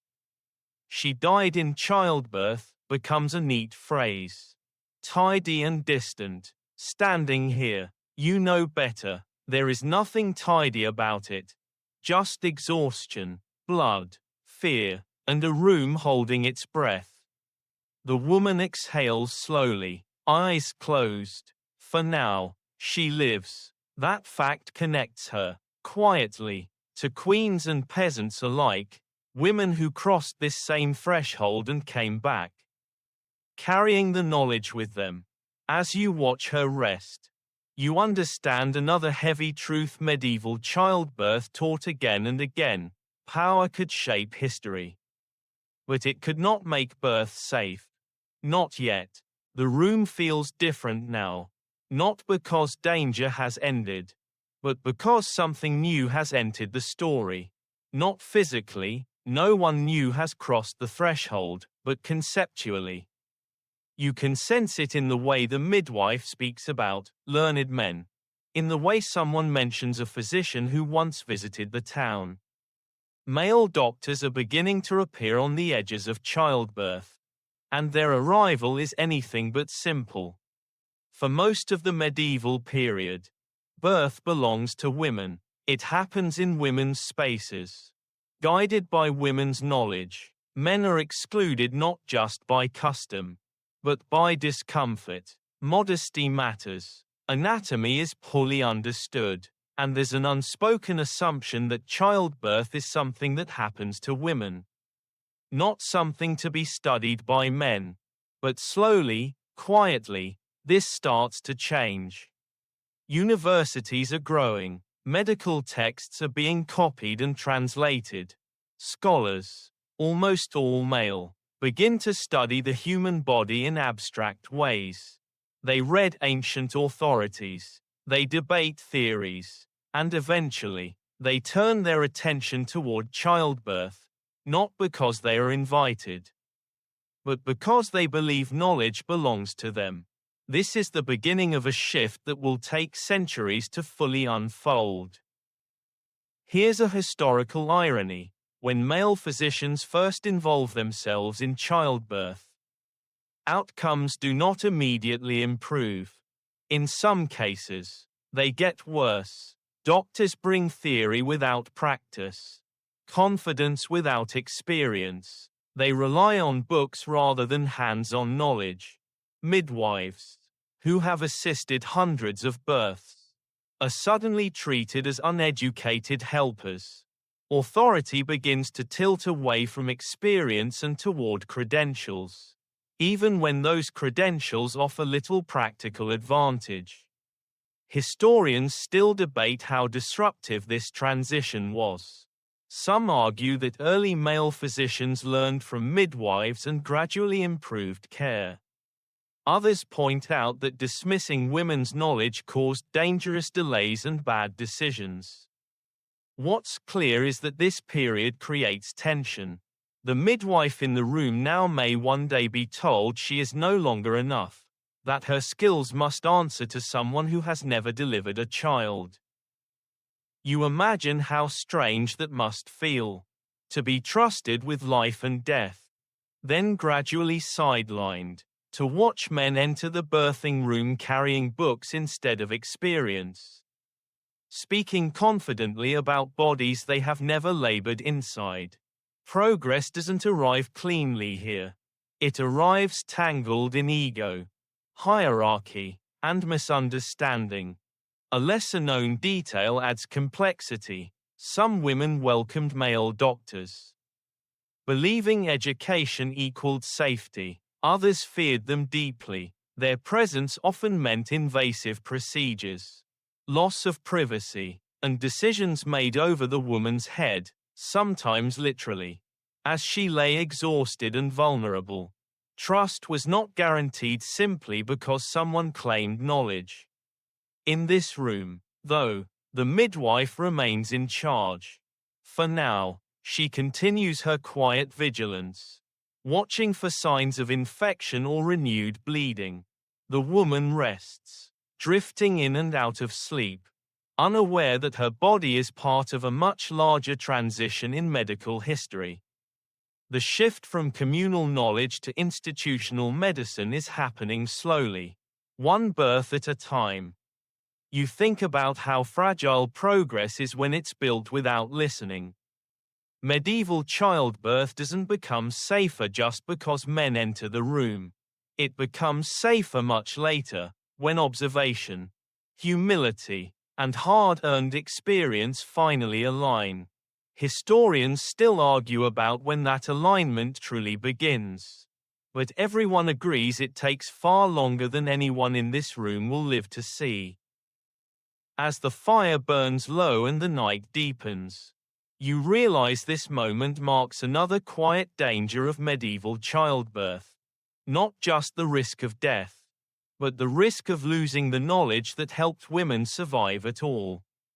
When authority shifts faster than understanding, bodies pay the price. And in this room, with a woman resting between worlds, the future of childbirth is being rewritten, slowly, imperfectly, and without her consent. The night has settled into a deeper quiet, the kind that follows crisis rather than resolves it. The woman sleeps now, if you can call it sleep, her body slipping into a shallow, guarded rest. But the story doesn't loosen its grip. Instead, it turns darker in a different way, toward choices people hope they never have to make. This is where desperation sharpens into something colder, something that sounds almost clinical if you don't look too closely.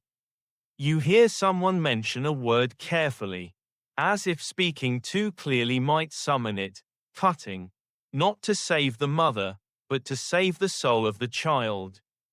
This is where medieval childbirth reveals one of its most unsettling moral fault lines. When labor goes hopelessly wrong and the mother seems close to death, the focus can shift away from her body entirely. The question becomes not who can be saved, but what must be saved. There's a well-known historical practice here, rarely described in detail but often implied in records: post-mortem caesarean sections. If a woman died in labor, or was believed to be dying, someone might attempt to cut the baby from her body. Not to save the mother. That was no longer possible. The goal was baptism. A soul, if freed quickly enough, could be baptized and spared eternal limbo. In this logic, time mattered more than tenderness. You imagine how fast such decisions had to be made. No confirmation of death beyond stillness and silence. No medical certainty, just fear and theology colliding at the bedside. Historians still debate how often these procedures were performed while the mother might still have been alive. Because medieval definitions of death were flexible, What's clear is that the line between mercy and cruelty was terrifyingly thin. The tools used for these cuts were crude, familiar, terrifyingly intimate, knives meant for household tasks, hands guided by urgency rather than precision. The body, already exhausted and wounded, became a site of final intervention. It's hard not to recoil at the thought. And yet in this world, the act could be seen as compassionate. Saving a soul was worth almost anything. A lesser-known detail adds another layer of unease. Church law sometimes required that such attempts be made. At least in theory, if there was a chance the child could be baptized, that chance had to be taken. The mother's consent was rarely part of the discussion. She was either unconscious or already assumed gone. Historians still argue about how strictly these rules were enforced in practice. But the moral pressure existed, heavy and unavoidable. In this room, that decision has not come. Not yet. The woman breathes, weakly, but steadily. The danger has receded just enough to postpone the question. Still, its presence lingers, like a shadow at the edge of the firelight. Everyone here knows what could have happened. Everyone knows what still might. You think about how differently survival is measured here. Not in quality of life. Not in trauma avoided. Just in breath. In heartbeat. In whether a soul makes it to the correct side of eternity. The body is secondary. Almost incidental. Pain, injury, dignity, these are negotiable. Salvation is not. There's a bitter, almost surreal humor in how this logic plays out. In a world with no reliable way to save either mother or child, enormous moral energy is spent deciding whose soul matters most in the final seconds. It's like arguing over seating arrangements on a sinking ship. Understandable, human, and tragically insufficient. The woman shifts slightly in her sleep, a soft sound escaping her throat. The room reacts instantly, hands reaching, eyes alert. Relief follows when her breathing steadies again. No cutting tonight. Not now. The knife remains unused, resting where it has rested all night. A reminder of how close things came. As you stand there, watching this fragile calm hold, you understand another chilling truth about medieval childbirth. Sometimes death wasn't just a possibility, it was a planning assumption. Systems of belief, law, and ritual were built around the expectation that a woman might not survive. And when survival is uncertain, even the most intimate moments of life become negotiations with death, carried out in whispers, steel, and prayer. Morning doesn't arrive all at once. It seeps into the room slowly, a thinning of shadows, a soft gray light pressing against the edges of shutters. The woman is still alive. That fact is acknowledged quietly, with glances and exhalations rather than celebration. Survival, at this stage, is provisional. Everyone here has learned not to trust it too quickly. Attention shifts now to something that would feel almost mundane if it weren't so loaded with meaning: the afterbirth. The placenta. It hasn't been delivered yet. And that matters more than you might expect. In the medieval world, what happens next is wrapped in ritual, fear, and a surprising amount of superstition. This small, unremarkable organ can still kill her if it refuses to leave. You watch the midwife wait. Patient but alert. Retained placenta is a known danger, even if it's not named that way. They know that if it stays inside too long, bleeding and infection are more likely. So they coax, gently at first, a bit of pressure, a whispered prayer, sometimes a tug that makes your stomach tighten. There's no ultrasound to confirm what's happening. Just hands and judgment. Here's a historical truth that often surprises people. Medieval cultures cared deeply about what happened to the placenta after birth. It wasn't medical waste. It was symbolic. In some regions, it was buried carefully, often near the home, to protect the child's future. In others, it was burned or hidden to prevent witches from using it. These rituals weren't optional niceties. They were believed to influence health, fertility, even destiny. The midwife finally succeeds. The afterbirth is delivered, and a quiet sense of relief passes through the room. Another narrow bridge crossed. Someone wraps it carefully, already thinking about where it will go. The danger lessens, but it doesn't disappear. Infection can still follow. Bleeding can still restart. Medieval childbirth is a series of not yet moments, strung together into survival. A lesser-known detail drifts into your thoughts. Some midwives examined the placenta closely, looking for signs, shapes, thickness, tears. They believed it could predict the mother's recovery or future fertility. In a way, they weren't entirely wrong. Abnormal placentas often meant complications, but the interpretations leaned heavily towards symbolism rather than physiology. Historians still debate how much diagnostic value these practices truly had. The woman stirs as the midwife cleans her again. Warm water, fresh cloth. The touch is careful now, almost tender. Trauma has passed into aftercare. She murmurs something incoherent, half dreaming. No one corrects her. Language feels fragile here, like it might snap if used too firmly. Someone in the room begins preparing a small ritual for the placenta's disposal. Maybe it will be buried under a tree. Maybe near the threshold of the house.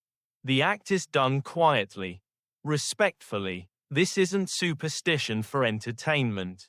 It's an attempt to regain control over a process that has offered very little of it. You notice how these rituals serve another purpose too. They mark transition. The body has crossed from labor to aftermath, from danger to watchfulness, from crisis to vigilance. Humans need markers like this, especially when outcomes are uncertain. Ritual becomes a way to say, this part is over, even when the body hasn't fully agreed yet. The woman is helped into a more comfortable position. Propped carefully, she sips a little water. Her eyes open briefly, unfocused but present. Alive, still alive. The word carries weight now. It's been earned inch by inch. Historians still debate how much superstition helped or harmed medieval childbirth. But standing here, you can see one thing clearly. Rituals filled the spaces medicine couldn't reach. They gave shape to fear. They gave people something to do when doing nothing felt unbearable. As daylight continues to creep in, the room slowly releases some of its tension. Not all of it. Never all of it, but enough to breathe a little easier. And as you watch the placenta carried away, wrapped and guarded like something precious, you understand another quiet truth. In medieval childbirth, survival didn't end with the baby or even with the mother. It extended into symbols, rituals, and beliefs, attempts to protect the fragile life that had just, against all odds, remained. The room feels emptier now, though no one has left yet. Crisis has a way of filling space, and when it recedes, it leaves a hollow behind. The woman is awake more often than asleep, drifting in that uncomfortable middle state where the body is alive but not yet convinced it's safe. Survival, you're learning, doesn't mean recovery. It means consequences. She shifts slightly and winces. That small movement tells you everything. The birth is over, but it has left marks, some visible, some not. Medieval women who survived childbirth often carried injuries for the rest of their lives. Torn muscles, damaged joints, chronic pain. These weren't talked about openly. They were absorbed into daily life, treated as the quiet cost of being a woman. Here's a historical reality that rarely gets center stage. Many women who survived difficult births developed long-term complications that modern medicine would recognize immediately. Incontinence, pelvic injuries, internal infections that never fully resolved. In a world without surgical repair or antibiotics, healing often meant learning to live around damage. Historians still debate how widespread these injuries were, but scattered records and later medical observations suggest they were far more common than acknowledged. The woman's breathing steadies, but her face tightens whenever she moves. Someone helps her adjust the cloths beneath her. Careful, gentle, the midwife watches closely. She knows the signs of deeper injury, even if she can't fix them. Sometimes all she can do is advise rest, weeks of it. Ideally, but rest is a luxury few women can afford. Life will resume quickly. Animals need feeding, fields need tending, other children need care. The body will be asked to perform before it's ready. You notice how little space there is for trauma here. Emotional or physical, pain is normalized so thoroughly that lingering suffering becomes almost invisible. A woman who limps after childbirth is unfortunate, but not exceptional. A woman who can no longer control her body fully may quietly withdraw from public life. Survival comes with a social cost, one rarely counted. There's a strange, almost uncomfortable humor in how people talk about it later. She never quite recovered, they'll say, as if that explains everything and nothing at once. No one lists symptoms. No one names causes. The language stays vague, protective, and deeply insufficient. A lesser-known fact drifts in. Some medieval women formed informal networks with others who had survived traumatic births. Shared advice, shared remedies, shared silence. These weren't organized support groups, but they functioned like them. Women learned from each other how to manage pain, how to hide injuries, how to keep going. Historians still debate how visible these networks were, but the knowledge passed between women suggests they existed, quietly and persistently. The woman closes her eyes again, jaw clenched slightly. She is alive, yes, but altered. You realize how misleading survival statistics can be. Numbers count who lived and who died. They don't count who lived well. Medieval childbirth didn't just threaten life, it reshaped it, sometimes narrowing futures into something smaller and harder.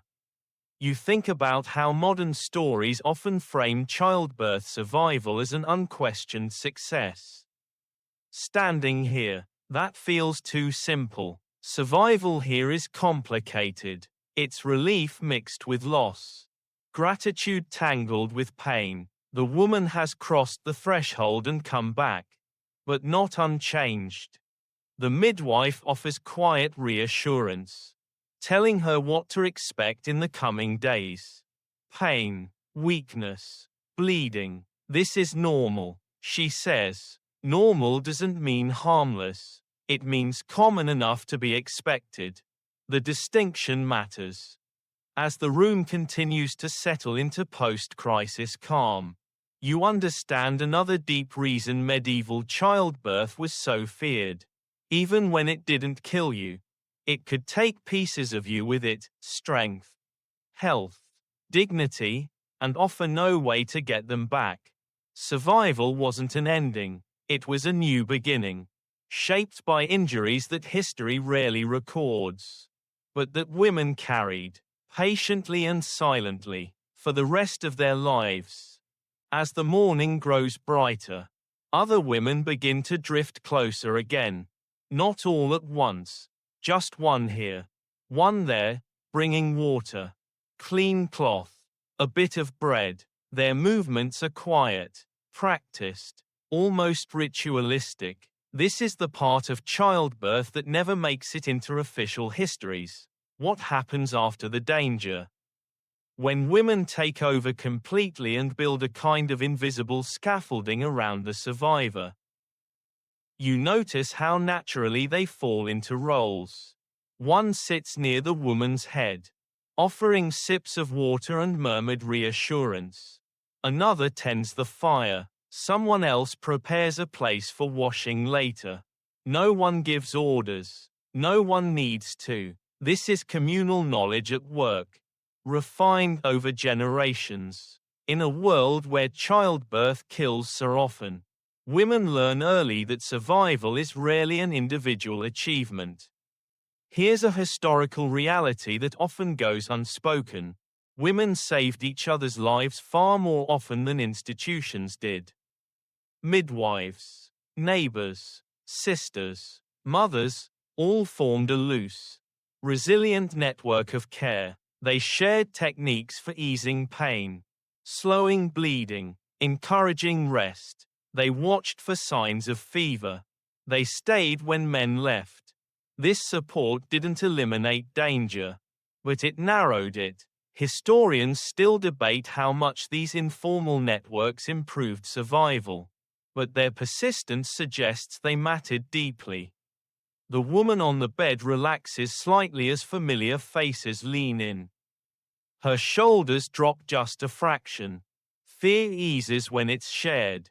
Someone jokes softly, nothing sharp. Just a small, human comment about how stubborn babies can be. It's the third light joke you've heard since dawn. And it lands gently, doing exactly what it's meant to do, reminding her she's still part of the living world. There's an unspoken understanding among these women. They know what she's been through because many of them have been through it themselves. No explanations required, no dramatic retelling. Experience fills the gaps where language fails. You realize how different this feels from the judgment and blame that hovered earlier. Here, survival isn't moralized, it's honored quietly. A lesser-known detail emerges as you watch them work. Women often exchanged practical birth knowledge deliberately outside of male oversight.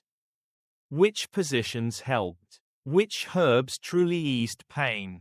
Which signs meant danger? This information rarely appeared in written texts, but it circulated reliably through conversation and observation. Historians still debate how sophisticated this body of knowledge was, but its endurance across centuries suggests it was more than guesswork. The midwife remains nearby, but she's no longer alone. Responsibility diffuses across the group. Someone reminds the woman not to stand too soon. Someone else insists she eat a little. These small interventions matter. Many women who survived labor died later because they returned to work too quickly. Rest, enforced by community, could mean the difference between recovery and collapse. You catch a moment of gentle defiance in all this. In a world that often blamed women for childbirth outcomes, women quietly rewrote the story among themselves. They focused on care, not fault, on presence, not purity. It's subtle, but it's there, a countercurrent beneath the official narratives. The woman finally manages a faint smile. Fleeting but real. It's not joy, it's recognition. She is seen. She is supported. That matters more right now than anything else. The baby's absence is felt, but not pressed. Grief will come later, when her body is strong enough to carry it. Historians still debate how much agency medieval women truly had within childbirth. Watching this room, you suspect the answer is complicated. Power wasn't institutional, but it was practical. It lived in hands, habits, and shared experience. It lived here, in moments like this, when women closed ranks and kept one of their own alive.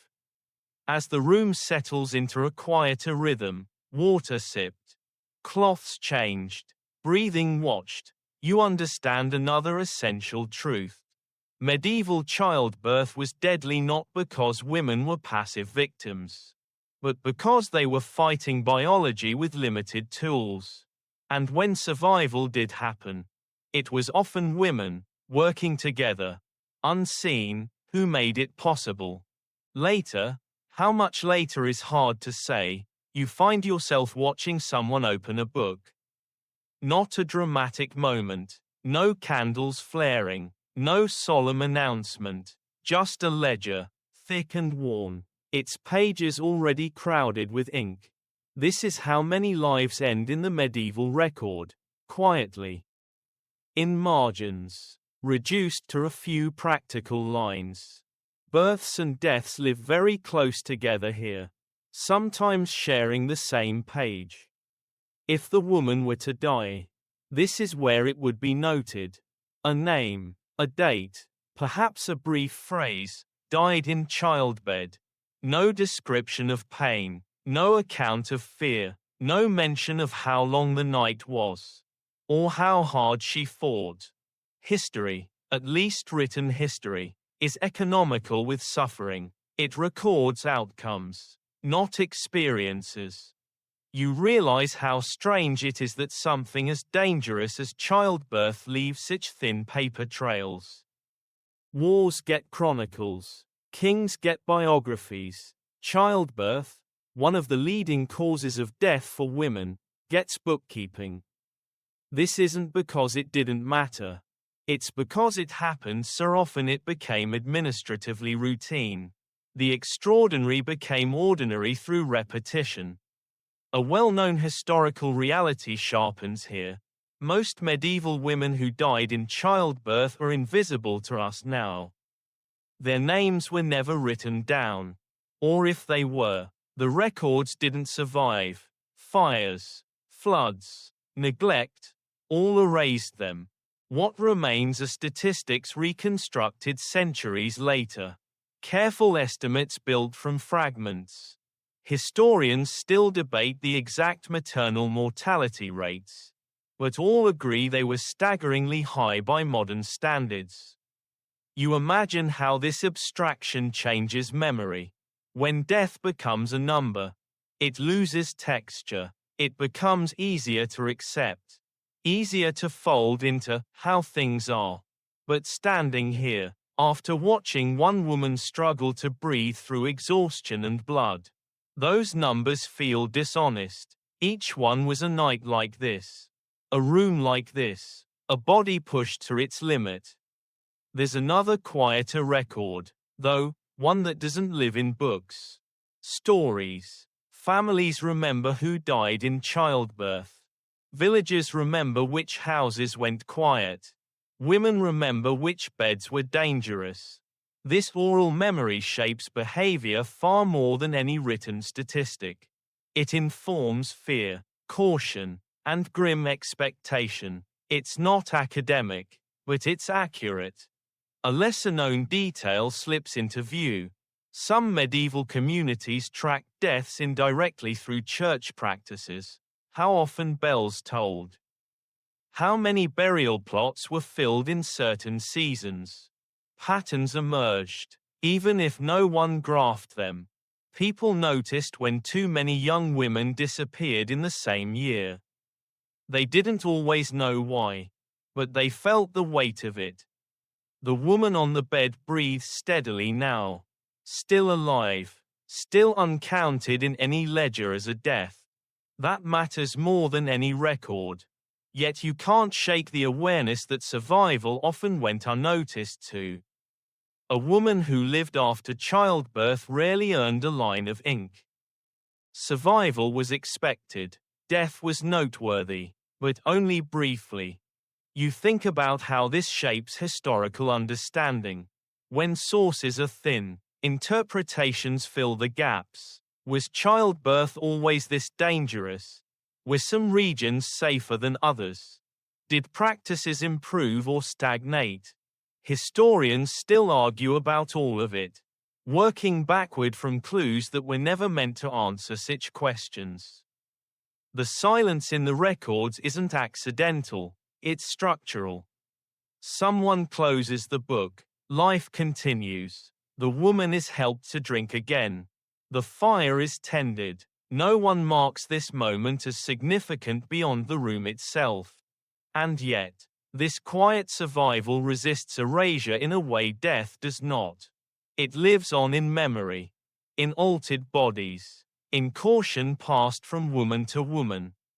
As you stand there, watching the mundane machinery of record-keeping grind on, you understand another reason medieval childbirth felt like a death sentence. Even when women died, their stories often didn't survive them. And when they lived, history rarely noticed at all. What endured wasn't their experience, but the steady expectation that next time, the ledger might need another line. As the day settles into its slower rhythm, a question begins to surface, quiet at first, then impossible to ignore. If childbirth is this dangerous, this punishing, this close to death every single time, why did women keep doing it? Why didn't fear stop them? Standing in this room, watching the woman breathe, that question feels heavier than any ledger entry. The simplest answer is the least satisfying: they didn't really have a choice. Medieval society is built on reproduction, labor, inheritance, alliances, survival, all depend on children. A woman's role is defined early and reinforced constantly. Marriage leads to pregnancy. Pregnancy leads to birth. Birth leads back to pregnancy again, until the body refuses or death intervenes. Fear exists, but it's not allowed to redirect the path. You notice how casually people speak about trying again in the future. Even now, even after this night, it's not cruelty, it's structure. Without children, farms fail, names disappear, property fragments. A woman who cannot or will not bear children risks social isolation, suspicion, or worse. Survival in childbirth earns temporary admiration, but continued fertility is the real expectation. Here's a historical reality that complicates modern assumptions. Medieval women often understood the risks of childbirth very clearly. This wasn't ignorance, it was lived knowledge. They had seen sisters, friends, mothers die. They had attended enough funerals to know the odds. And yet, they went forward anyway. Historians still debate whether this reflects resignation, courage, faith, or something else entirely, but it was not naivety. Love plays a role, too, not always romantic love, but attachment. Women loved their children, even knowing the danger. They loved families, futures, continuity. Desire and hope coexist with fear more easily than logic would suggest. The human mind is very good at believing this time might be different. A lesser-known detail emerges. Some women actively spaced pregnancies as best they could. Extended breastfeeding, periods of abstinence, herbal knowledge, all used quietly to create breathing room. These methods weren't always reliable, but they reveal agency. Women weren't passive participants in reproduction. They negotiated with their bodies and their circumstances whenever possible. Historians still argue about how effective these strategies were, but their existence is undeniable. Religion also shapes the answer. Childbearing is framed as duty, purpose, even virtue. To refuse it is to refuse God's design. Fear, in this context, becomes a test of faith rather than a warning sign. The woman in the bed may believe her survival, or her death, has meaning beyond biology. That belief doesn't remove danger, but it can make it bearable. You catch a moment of dark, familiar humor in the way someone mutters that women forget the pain. It's said lightly, almost jokingly. You recognize it instantly. This idea persists even centuries later. It's easier to believe memory softens suffering than to accept that people choose risk again and again because the alternatives are worse. The woman finally opens her eyes fully, looking around the room with a kind of weary clarity.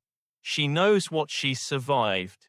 She also knows this probably isn't the last time she'll lie in a bed like this. That knowledge doesn't crush her. It settles in, heavy but manageable. Humans adapt to almost anything if adaptation is the price of belonging. Historians still debate whether medieval women saw childbirth primarily as fate or as danger.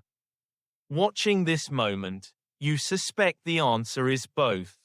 It was dangerous fate, known, feared, and still embraced because life in that world offered no safe path that avoided it.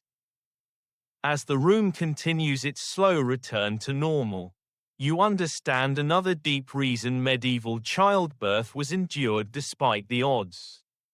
It wasn't that women didn't value their lives.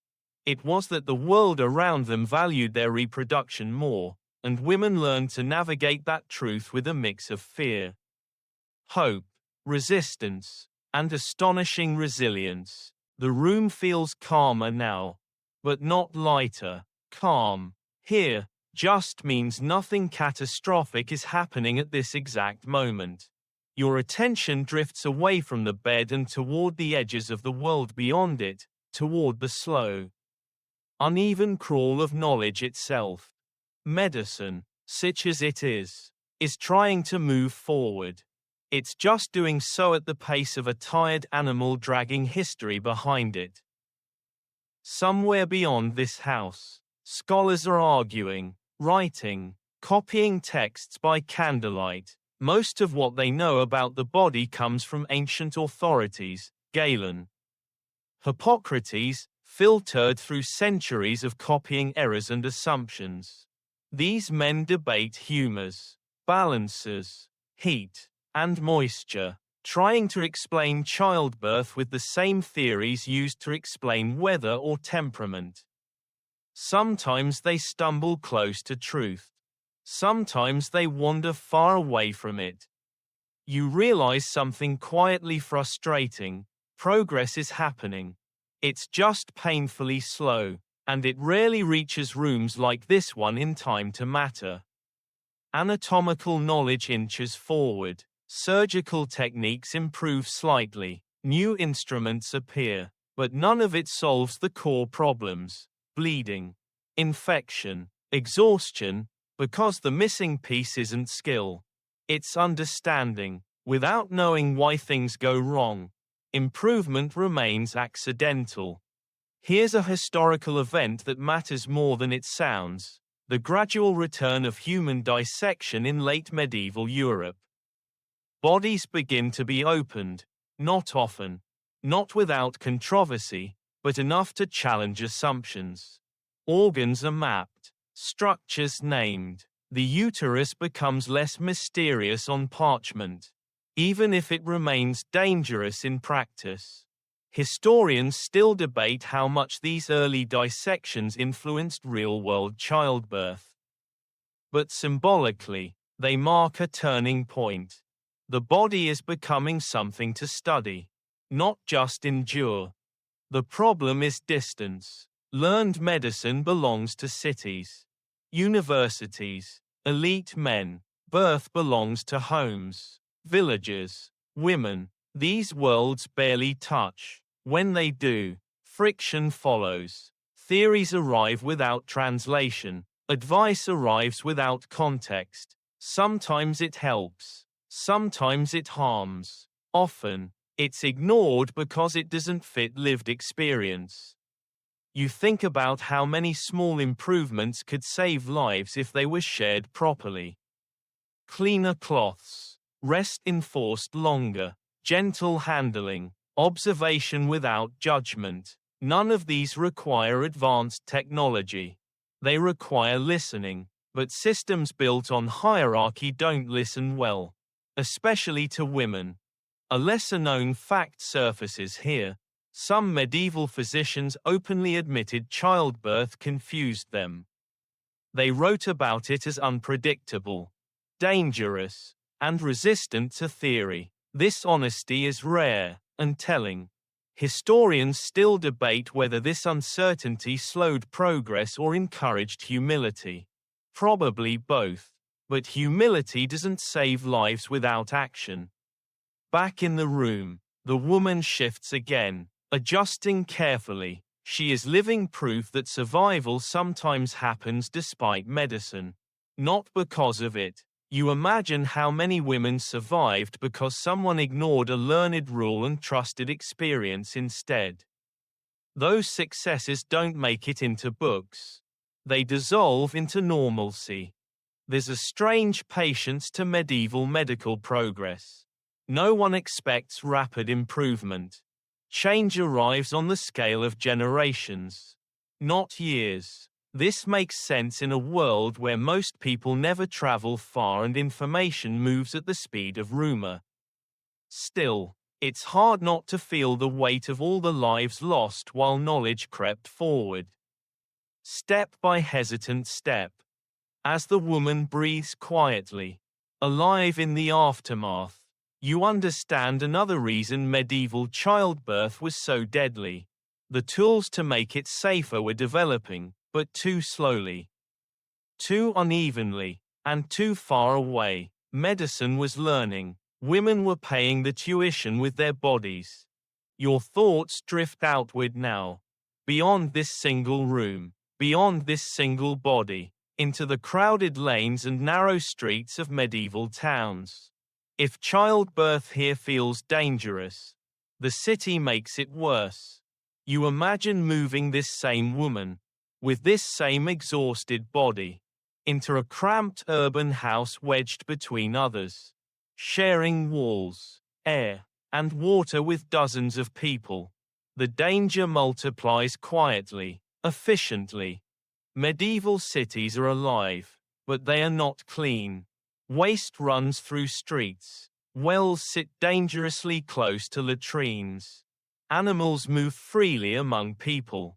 Infections circulate constantly, even among the healthy. When childbirth happens in these conditions, the risk rises sharply. More people passing through means more hands, more cloths, more invisible threats. You realize that surviving birth in a city is not just a matter of biology, it's a matter of environment.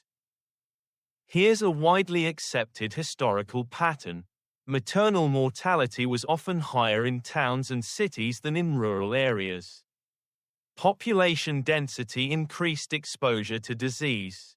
Midwives attended more births in shorter spans of time, unknowingly carrying infection between households. Water quality was poorer, air was thicker. Historians still debate how large this gap truly was, but urban records consistently hint at higher risks. You picture a city midwife, experienced, respected, and dangerously busy. She moves from house to house, barely resting, doing everything right by her standards. The more she helps, the more risk she carries with her. It's one of the cruel paradoxes of medieval care. Efficiency spreads danger. Rural women, isolated by distance, may face fewer infections simply because fewer people touch them. Urban life also changes who witnesses birth. Neighbors crowd closer. Help arrives faster, but so does pressure. Decisions are made quickly, sometimes too quickly. Privacy thins. Noise carries. Stress rises. The woman's body doesn't know it's in a city, but her immune system will pay the price anyway. A lesser-known detail adds another layer. Many medieval cities regulated childbirth more strictly. Midwives were licensed, inspected, sometimes punished. This sounds protective, but it often focused on moral behavior rather than hygiene or skill. Authorities cared more about preventing infanticide or heresy than preventing infection. Historians still argue whether regulation improved outcomes or merely increased surveillance. But the mismatch of priorities is clear. You think about water again. Clean water, something so basic it barely registers in your modern life, is a luxury here. Washing cloths in contaminated water doesn't cleanse them, it reinfects them. Drinking water weakens already exhausted bodies. Recovery becomes harder, fever more likely. The city hums with risk even on good days. The woman in this room is spared these particular dangers, for now. But many women aren't. They give birth surrounded by walls that trap heat and disease, with no way to escape the environment that endangers them. Survival becomes a matter of geography as much as strength. Historians still debate whether urbanization slowed or accelerated improvements in childbirth safety. Cities concentrate knowledge, but they also concentrate death. Progress grows there, but so do graveyards. It's another trade-off medieval life makes without apology. As you imagine this same story unfolding in tighter spaces, with more eyes and fewer margins for error, you understand another reason childbirth felt like a death sentence. In cities, danger wasn't just inside the body. It was everywhere around it, shared, circulated, unavoidable, turning birth into one more risk of living close together in a world that didn't yet know how to keep itself clean. The woman rests, but the world around her never stops explaining what just happened. Not medically, never that, but symbolically. Words like sign, omen, warning float through conversations that aren't meant for her ears but reach her anyway. Medieval life is steeped in meaning. And childbirth, especially dangerous childbirth, invites interpretation the way fire invites smoke. You hear someone mention the phase of the moon. Someone else recalls a dream they had the night before. Another quietly wonders whether the bed should have been turned to face a different wall. These aren't fringe beliefs. They're mainstream explanations, as accepted as gravity will be to future centuries. When science can't offer answers, superstition steps in and builds a full narrative. Here's a historical reality that often gets underestimated. Superstition didn't replace observation, it sat on top of it. Medieval people noticed patterns. They just explained them differently. Fever after birth, bad air, prolonged labor, a curse, or a sin, or the baby resisting the world. Protective charms weren't used because people were foolish. They were used because something had to be done. And doing nothing felt irresponsible. You notice how confidently these beliefs are applied. A ribbon is tied. A phrase is spoken 3 times. A small object is placed near the bed. Each action carries the promise of control in a situation that offers very little of it. In a strange way, superstition is emotional hygiene. It gives fear a place to go. A lesser-known detail surfaces. Some medieval midwives were openly skeptical of certain superstitions. Even as they participated in them, they knew which rituals calmed women, which ones distracted families, which ones simply bought time. This selective belief is fascinating. Historians still debate how much midwives truly believed versus how much they managed belief for the sake of peace and cooperation. The danger, of course, is when superstition overrides observation. A fever becomes a spiritual problem instead of a physical one. Bleeding becomes fate instead of emergency. Opportunities for intervention, even the limited ones available, are delayed while meaning is sought. By the time action is taken, it's often too late. You think about how sticky these beliefs are. They persist because they're flexible. If a woman lives, the charm worked. If she dies, the charm was insufficient, or her faith was. The system never fails. It simply explains outcomes after the fact. Historians still argue about how much this mindset slowed medical progress, but it undeniably softened the urgency to change.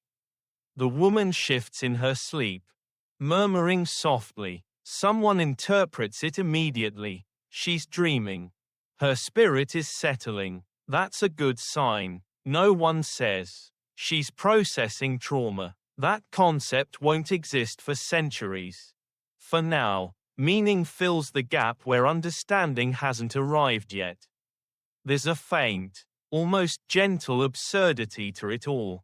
In a room where blood loss nearly killed someone, people worry about the direction of a bed. In a world without antibiotics, enormous faith is placed in knots, words, and symbols. And yet, these beliefs provide comfort. They create community. They make survival feel less random, even when it isn't. As the woman rests, surrounded by quiet rituals meant to protect her future, you understand another reason medieval childbirth remained so dangerous for so long. Superstition didn't just coexist with ignorance. It often satisfied the human need for explanation so completely that better explanations weren't demanded. When meaning feels sufficient, improvement can wait. When the woman wakes more fully this time, it's not with relief but with awareness. The sharp edge of danger has dulled. But what remains is memory, heavy, uninvited, already settling into her body. She is one of the ones who lived. That phrase sounds triumphant until you see what it actually means. Living is not a clean victory here. It's a condition, negotiated daily. She tries to sit up and immediately regrets it. Pain flares, unfamiliar and deep, as if her body has rearranged itself without asking permission. Someone gently urges her back down. Rest, they say, always rest, but rest has a clock attached to it. In a few days, maybe less, life will begin tugging at her again. Survival is expected to be efficient. You notice how people talk to her now. Softer, reverent, almost. There's a quiet respect reserved for women who have survived a hard birth. A recognition that they've crossed something dangerous and returned. It doesn't last forever. Admiration fades quickly once normal duties resume.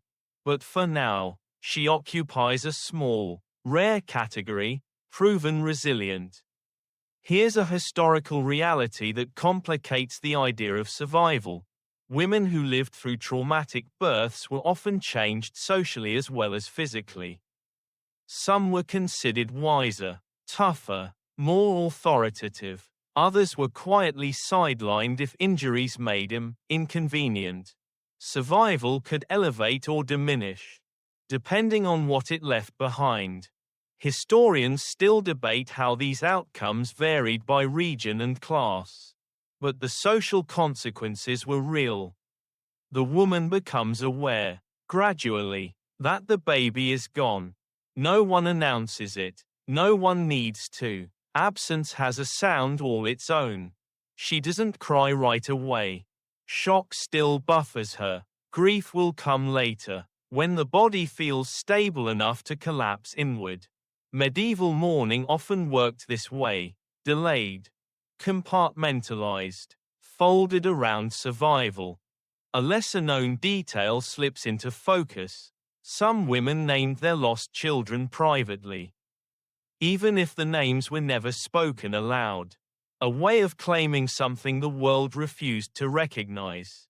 These names didn't enter records. They lived only in memory.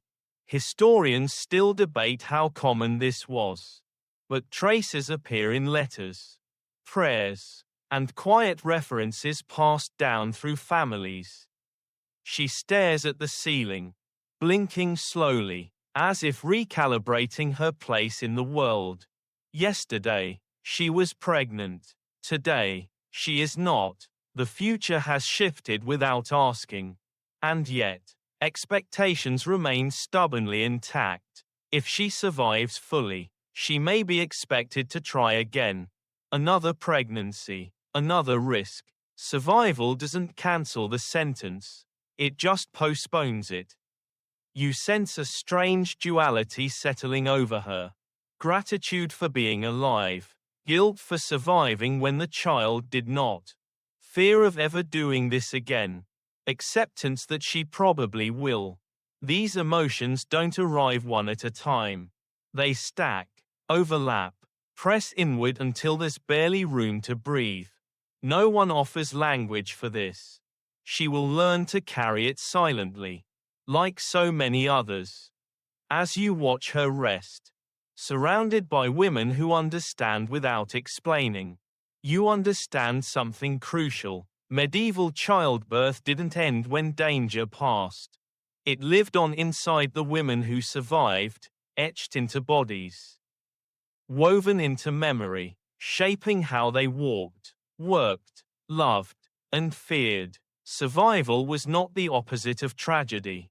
It was simply one of its quieter forms. The day moves on, indifferent. Light shifts across the walls. Somewhere outside, life resumes its ordinary rhythms, animals fed, voices raised, footsteps passing by. Inside the room, though, something heavier settles. This is where childbirth stops being an event and becomes a belief. A conclusion drawn not from one night, but from a lifetime of watching how these nights tend to end. Childbirth, in this world, is not framed as a choice or a medical condition. It is fate, something written into a woman's body long before she understands what that means. You hear it in the language people use. This is her lot. This is what women are made for. This is how it has always been. The words are not meant to be cruel. They are meant to be calming. Fate, after all, doesn't argue back. You notice how quickly this framing absorbs fear. If childbirth is destiny, then fear becomes unnecessary, even inappropriate. Worry suggests doubt. Doubt suggests weakness. Better to accept what comes with quiet dignity. This attitude doesn't erase terror, but it pushes it underground, where it festers without ever being addressed directly. Here's a historical reality that shaped everything you've witnessed. Medieval society rarely imagined alternatives. There is no widespread concept of limiting family size by choice. No safe contraception. No respected role for women outside marriage and motherhood. A woman's life path narrows early, and childbirth sits at its center like an unavoidable toll gate. Historians still debate how consciously women resisted this framing, but acceptance was often a survival strategy as much as a belief. The woman in the bed understands this. Even now, her body aches. Her loss is real, and yet, somewhere beneath the exhaustion, there is an awareness that this story is not considered finished. If she recovers, she will be expected to walk this path again. People will speak of it casually, as if repetition dulls danger. Next time will be better. They'll say, sometimes it is, often, it isn't. You catch a small, dark joke whispered nearby, something about how women are built tough, because they have to be. It's said with a tired smile, meant to comfort. Humor does that here. It takes the edge off fatalism without challenging it. 3 light jokes per section.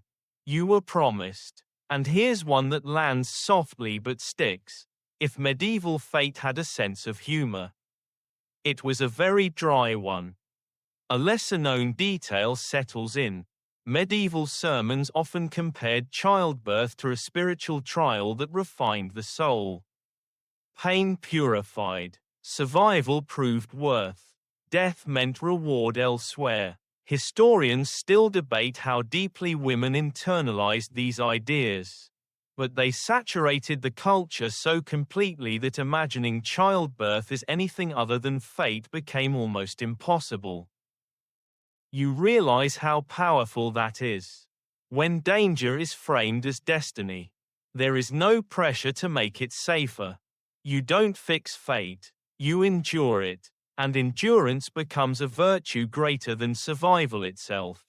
The woman's strength is praised not because she lived, but because she accepted what came without protest. She turns her head slightly, staring at nothing in particular. Fate doesn't comfort her in this moment. It doesn't ease the pain in her body or the absence beside her. But it does explain why no one is angry on her behalf. Why no one demands better conditions. Why this room, after everything, feels so calm. As you stand there, absorbing this quiet philosophy, you understand another core reason medieval childbirth felt like a death sentence. Not just because it killed so many women, but because it was treated as inevitable. When danger becomes destiny, the line between tragedy and normal life disappears. And in that space, suffering isn't questioned, it's simply expected. Something about this moment pulls your mind forward, out of the medieval room and into places that feel uncomfortably familiar.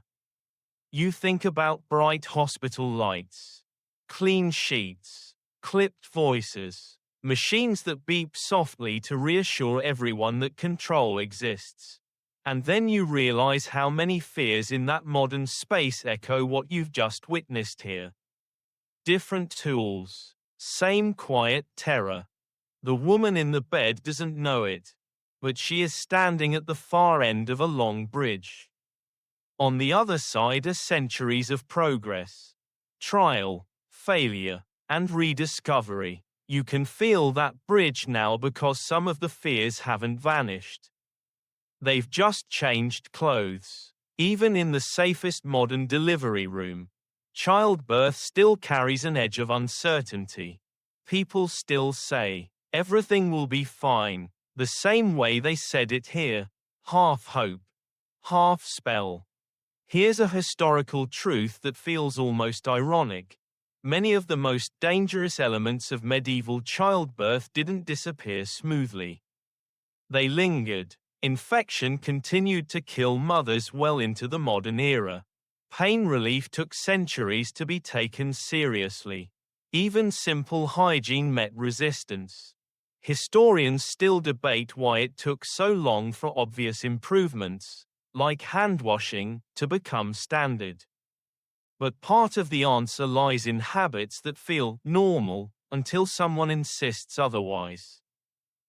You catch yourself thinking about how modern mothers are still told to be brave, to endure, to trust the system. The language has softened, but the expectation remains. When something goes wrong today, people still search for explanations that land uncomfortably close to blame. She waited too long.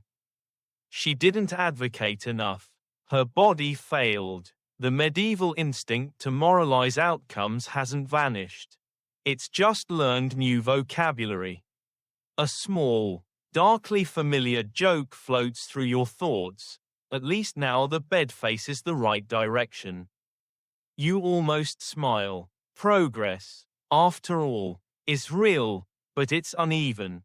The ghosts of superstition and fatalism still hover at the edges, especially when medicine reaches its limits. Even now, childbirth can flip from routine to emergency in seconds, reminding everyone in the room that biology still has opinions. The woman stirs, unaware that she is part of a story that modern people often misunderstand. Looking back, it's tempting to see medieval childbirth as barbaric and distant. But standing here, you feel how close it actually is. The fear, the waiting, the way everyone listens to breathing as if it might stop being reliable. Those feelings haven't aged out of the human experience. Historians still debate how much modern obstetrics owes to lessons learned from centuries of failure. Was progress driven by compassion, by statistics, by public pressure? Probably all of it. What's certain is that improvement came slowly, pushed forward by countless unnamed women whose suffering forced the world to notice. Eventually, that fate was not an acceptable explanation forever. The woman breathes steadily, alive in the aftermath of a world that offered her no guarantees. You think about how many modern comforts exist because survival here was so uncertain. Monitors, protocols, emergency teams. None of them erase risk, but they exist because people finally decided that childbirth didn't have to be destiny. As this realization settles in, you understand something quietly profound. Medieval childbirth feels distant only if you ignore how much of it still whispers in the background of modern life. The difference now is not the absence of danger, but the refusal to accept it as inevitable. The room feels quieter than it has all night, not because anything dramatic has happened, but because nothing is happening anymore. That, in this story, is a kind of luxury. The woman sleeps more deeply now. Her breathing slower, more regular. Each rise and fall of her chest feels like a small agreement between her body and the world. I'm still here. For now. You find yourself looking back over everything you've just witnessed, not as a sequence of events, but as a pattern. Young bodies pushed too early.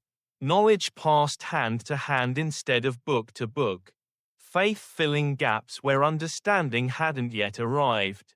Danger normalized until it barely registered as extraordinary. When you pull back far enough, medieval childbirth stops feeling like a series of tragedies and starts feeling like a system, one that functioned brutally, at immense human cost. It's tempting to judge that system harshly, to see it as cruel, ignorant, uncaring, but standing here, that judgment softens. Most people in this room did the best they could with what they had. They cared deeply, they showed tenderness, they prayed, joked softly, worked until exhaustion. The problem wasn't indifference, it was limitation. Biology advanced faster than knowledge, and women paid the difference. Here's a historical reality worth sitting with. Medieval people did not wake up every day thinking childbirth was a death sentence.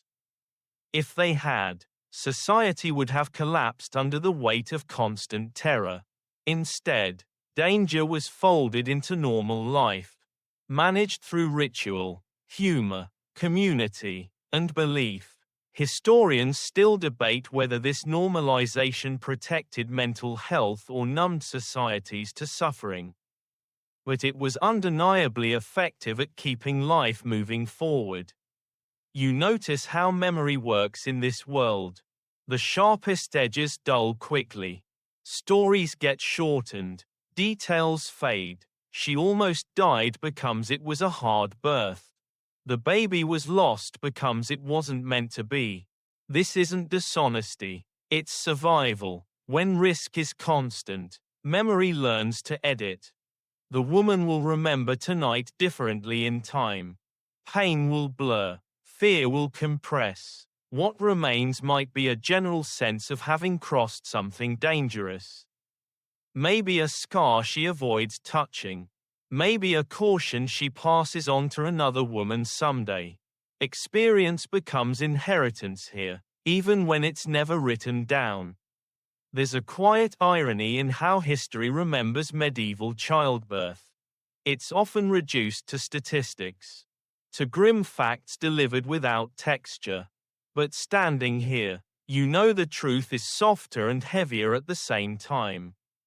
It's lived in rooms like this, in long nights, in exhausted kindness, in bodies that kept going because stopping wasn't an option. The woman shifts slightly, sighs, and settles again. No one rushes to interpret it now. The worst seems past. That phrase, the worst, says everything. Survival is defined not by safety, but by having escaped immediate death. Anything beyond that is a bonus. As you let your thoughts slow, you understand that the real horror of medieval childbirth wasn't just the risk of dying. It was how ordinary that risk became, when something so dangerous is woven seamlessly into daily life. It stops being questioned. It simply is. And once danger becomes normal, changing it requires not just knowledge, but imagination. The room has grown dim again. Though this time it isn't night returning, it's awareness fading. Lamps burn lower, voices soften to murmurs and then to nothing at all. The woman sleeps, not the restless, guarded sleep of earlier, but something deeper now, the kind that comes only when the body finally believes it has permission to let go. Each breath is slow, even, unremarkable, and that ordinariness feels extraordinary. You remain here a moment longer, standing in the quiet aftermath of everything this night has held. Blood, fear, prayers, hands that shook and hands that steadied. You realize how gently the world closes over events like this. By tomorrow, this room will look like any other again.